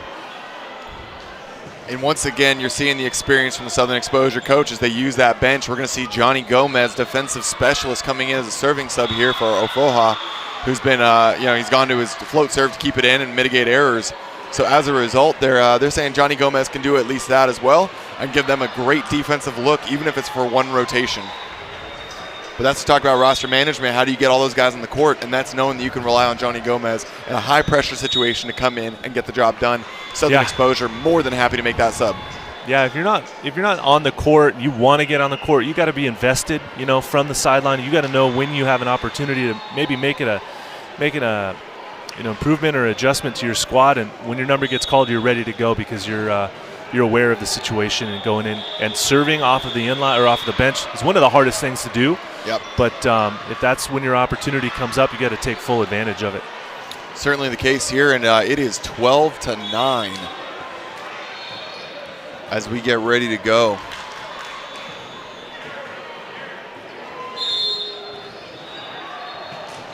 Gomez goes down the line to Roshitz. Tight back set, goes over the net, and that's going to be put away by Southern Exposure. Hardman making a location set error there at an untimely point in this set.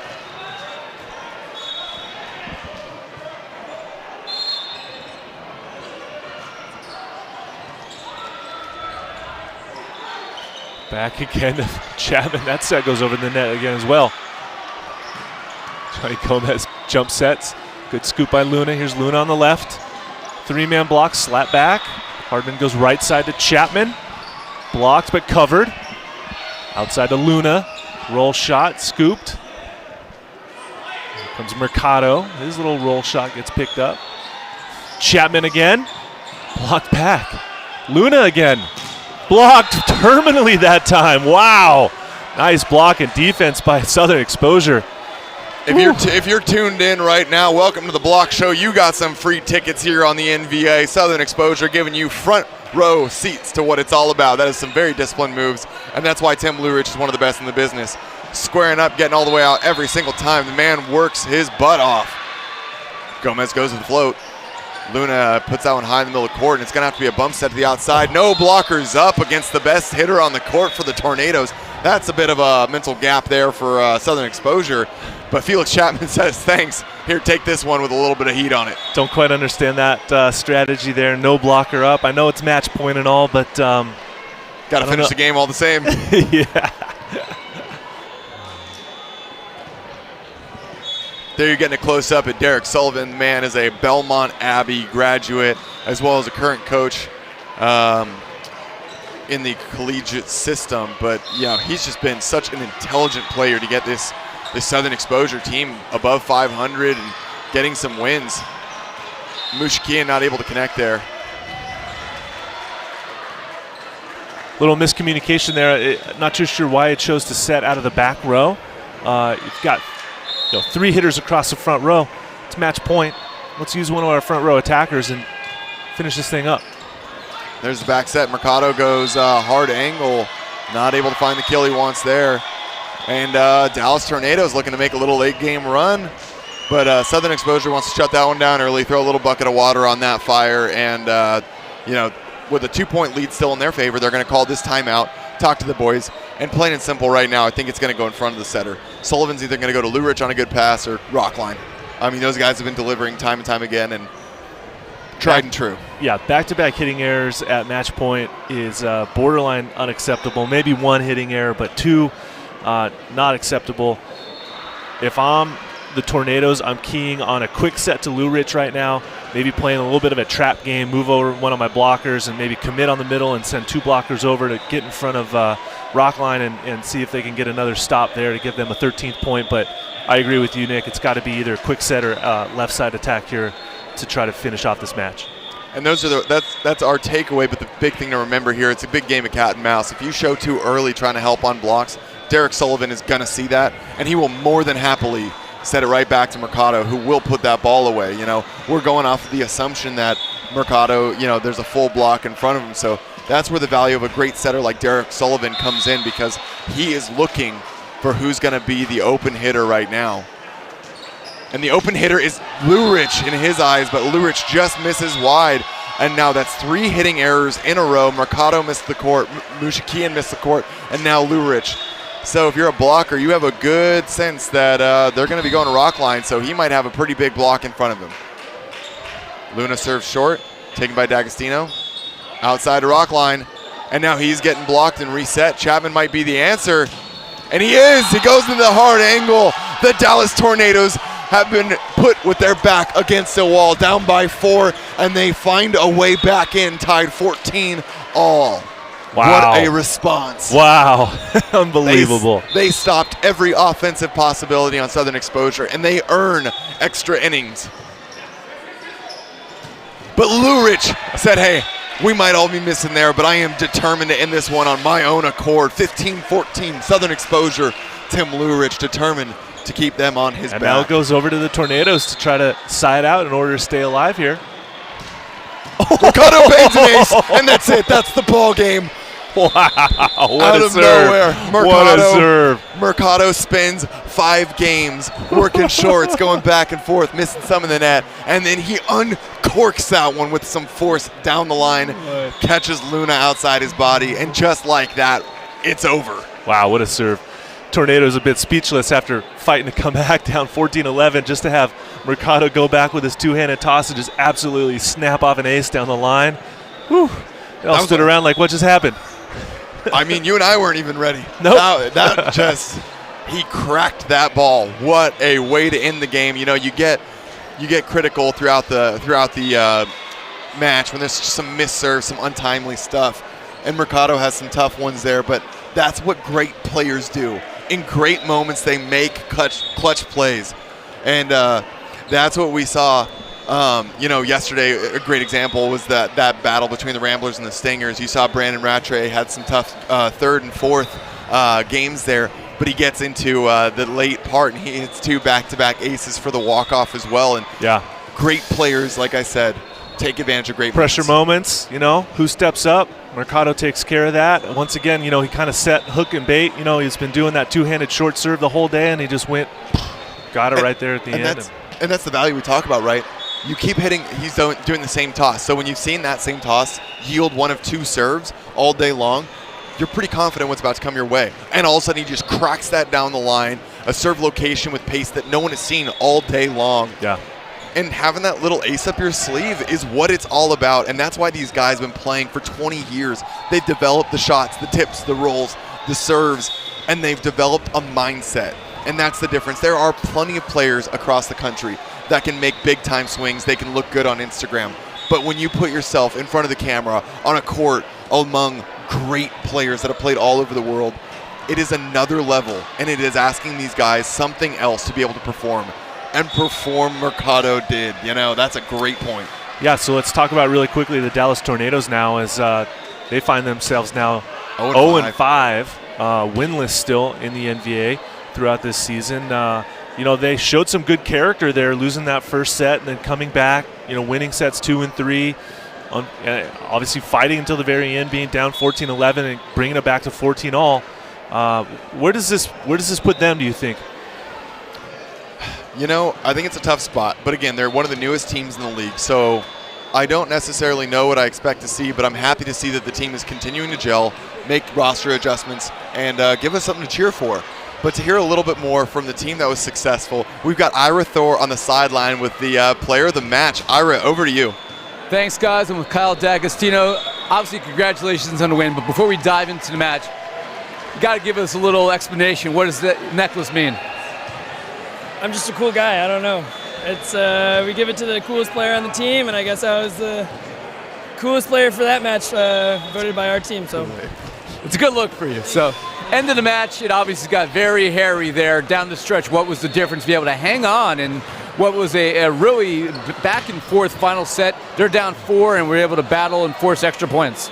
Yeah, our passing stayed really consistent through the whole match, and I think that allowed us to pretty much set whoever we wanted.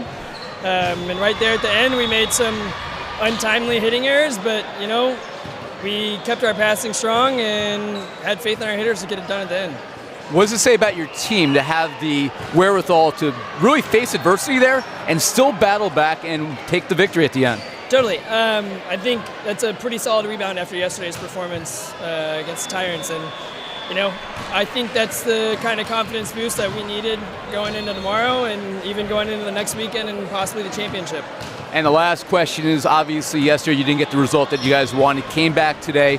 What was the game plan? Obviously, I don't think going 5 was part of that. But what was the game plan defensively to be able to slow down the Tornado squad and get yourselves in the win column after 2 days?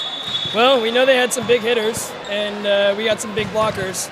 So just doing our job at the net and helping our defenders in the backcourt. And I thought we touched some good balls, and we were able to transition out. And our middles were on fire today. So I think we got some pretty spectacular guys playing in the middle of the court, and we used them as best we could.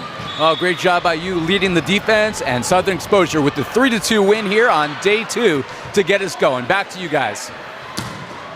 Thanks so much. We love to hear from D'Agostino making his NBA debut today. There gets a player of the match. It's pretty rare to see a libero, but I mean, if you watch that match, he was the heart and soul. He was getting served every ball.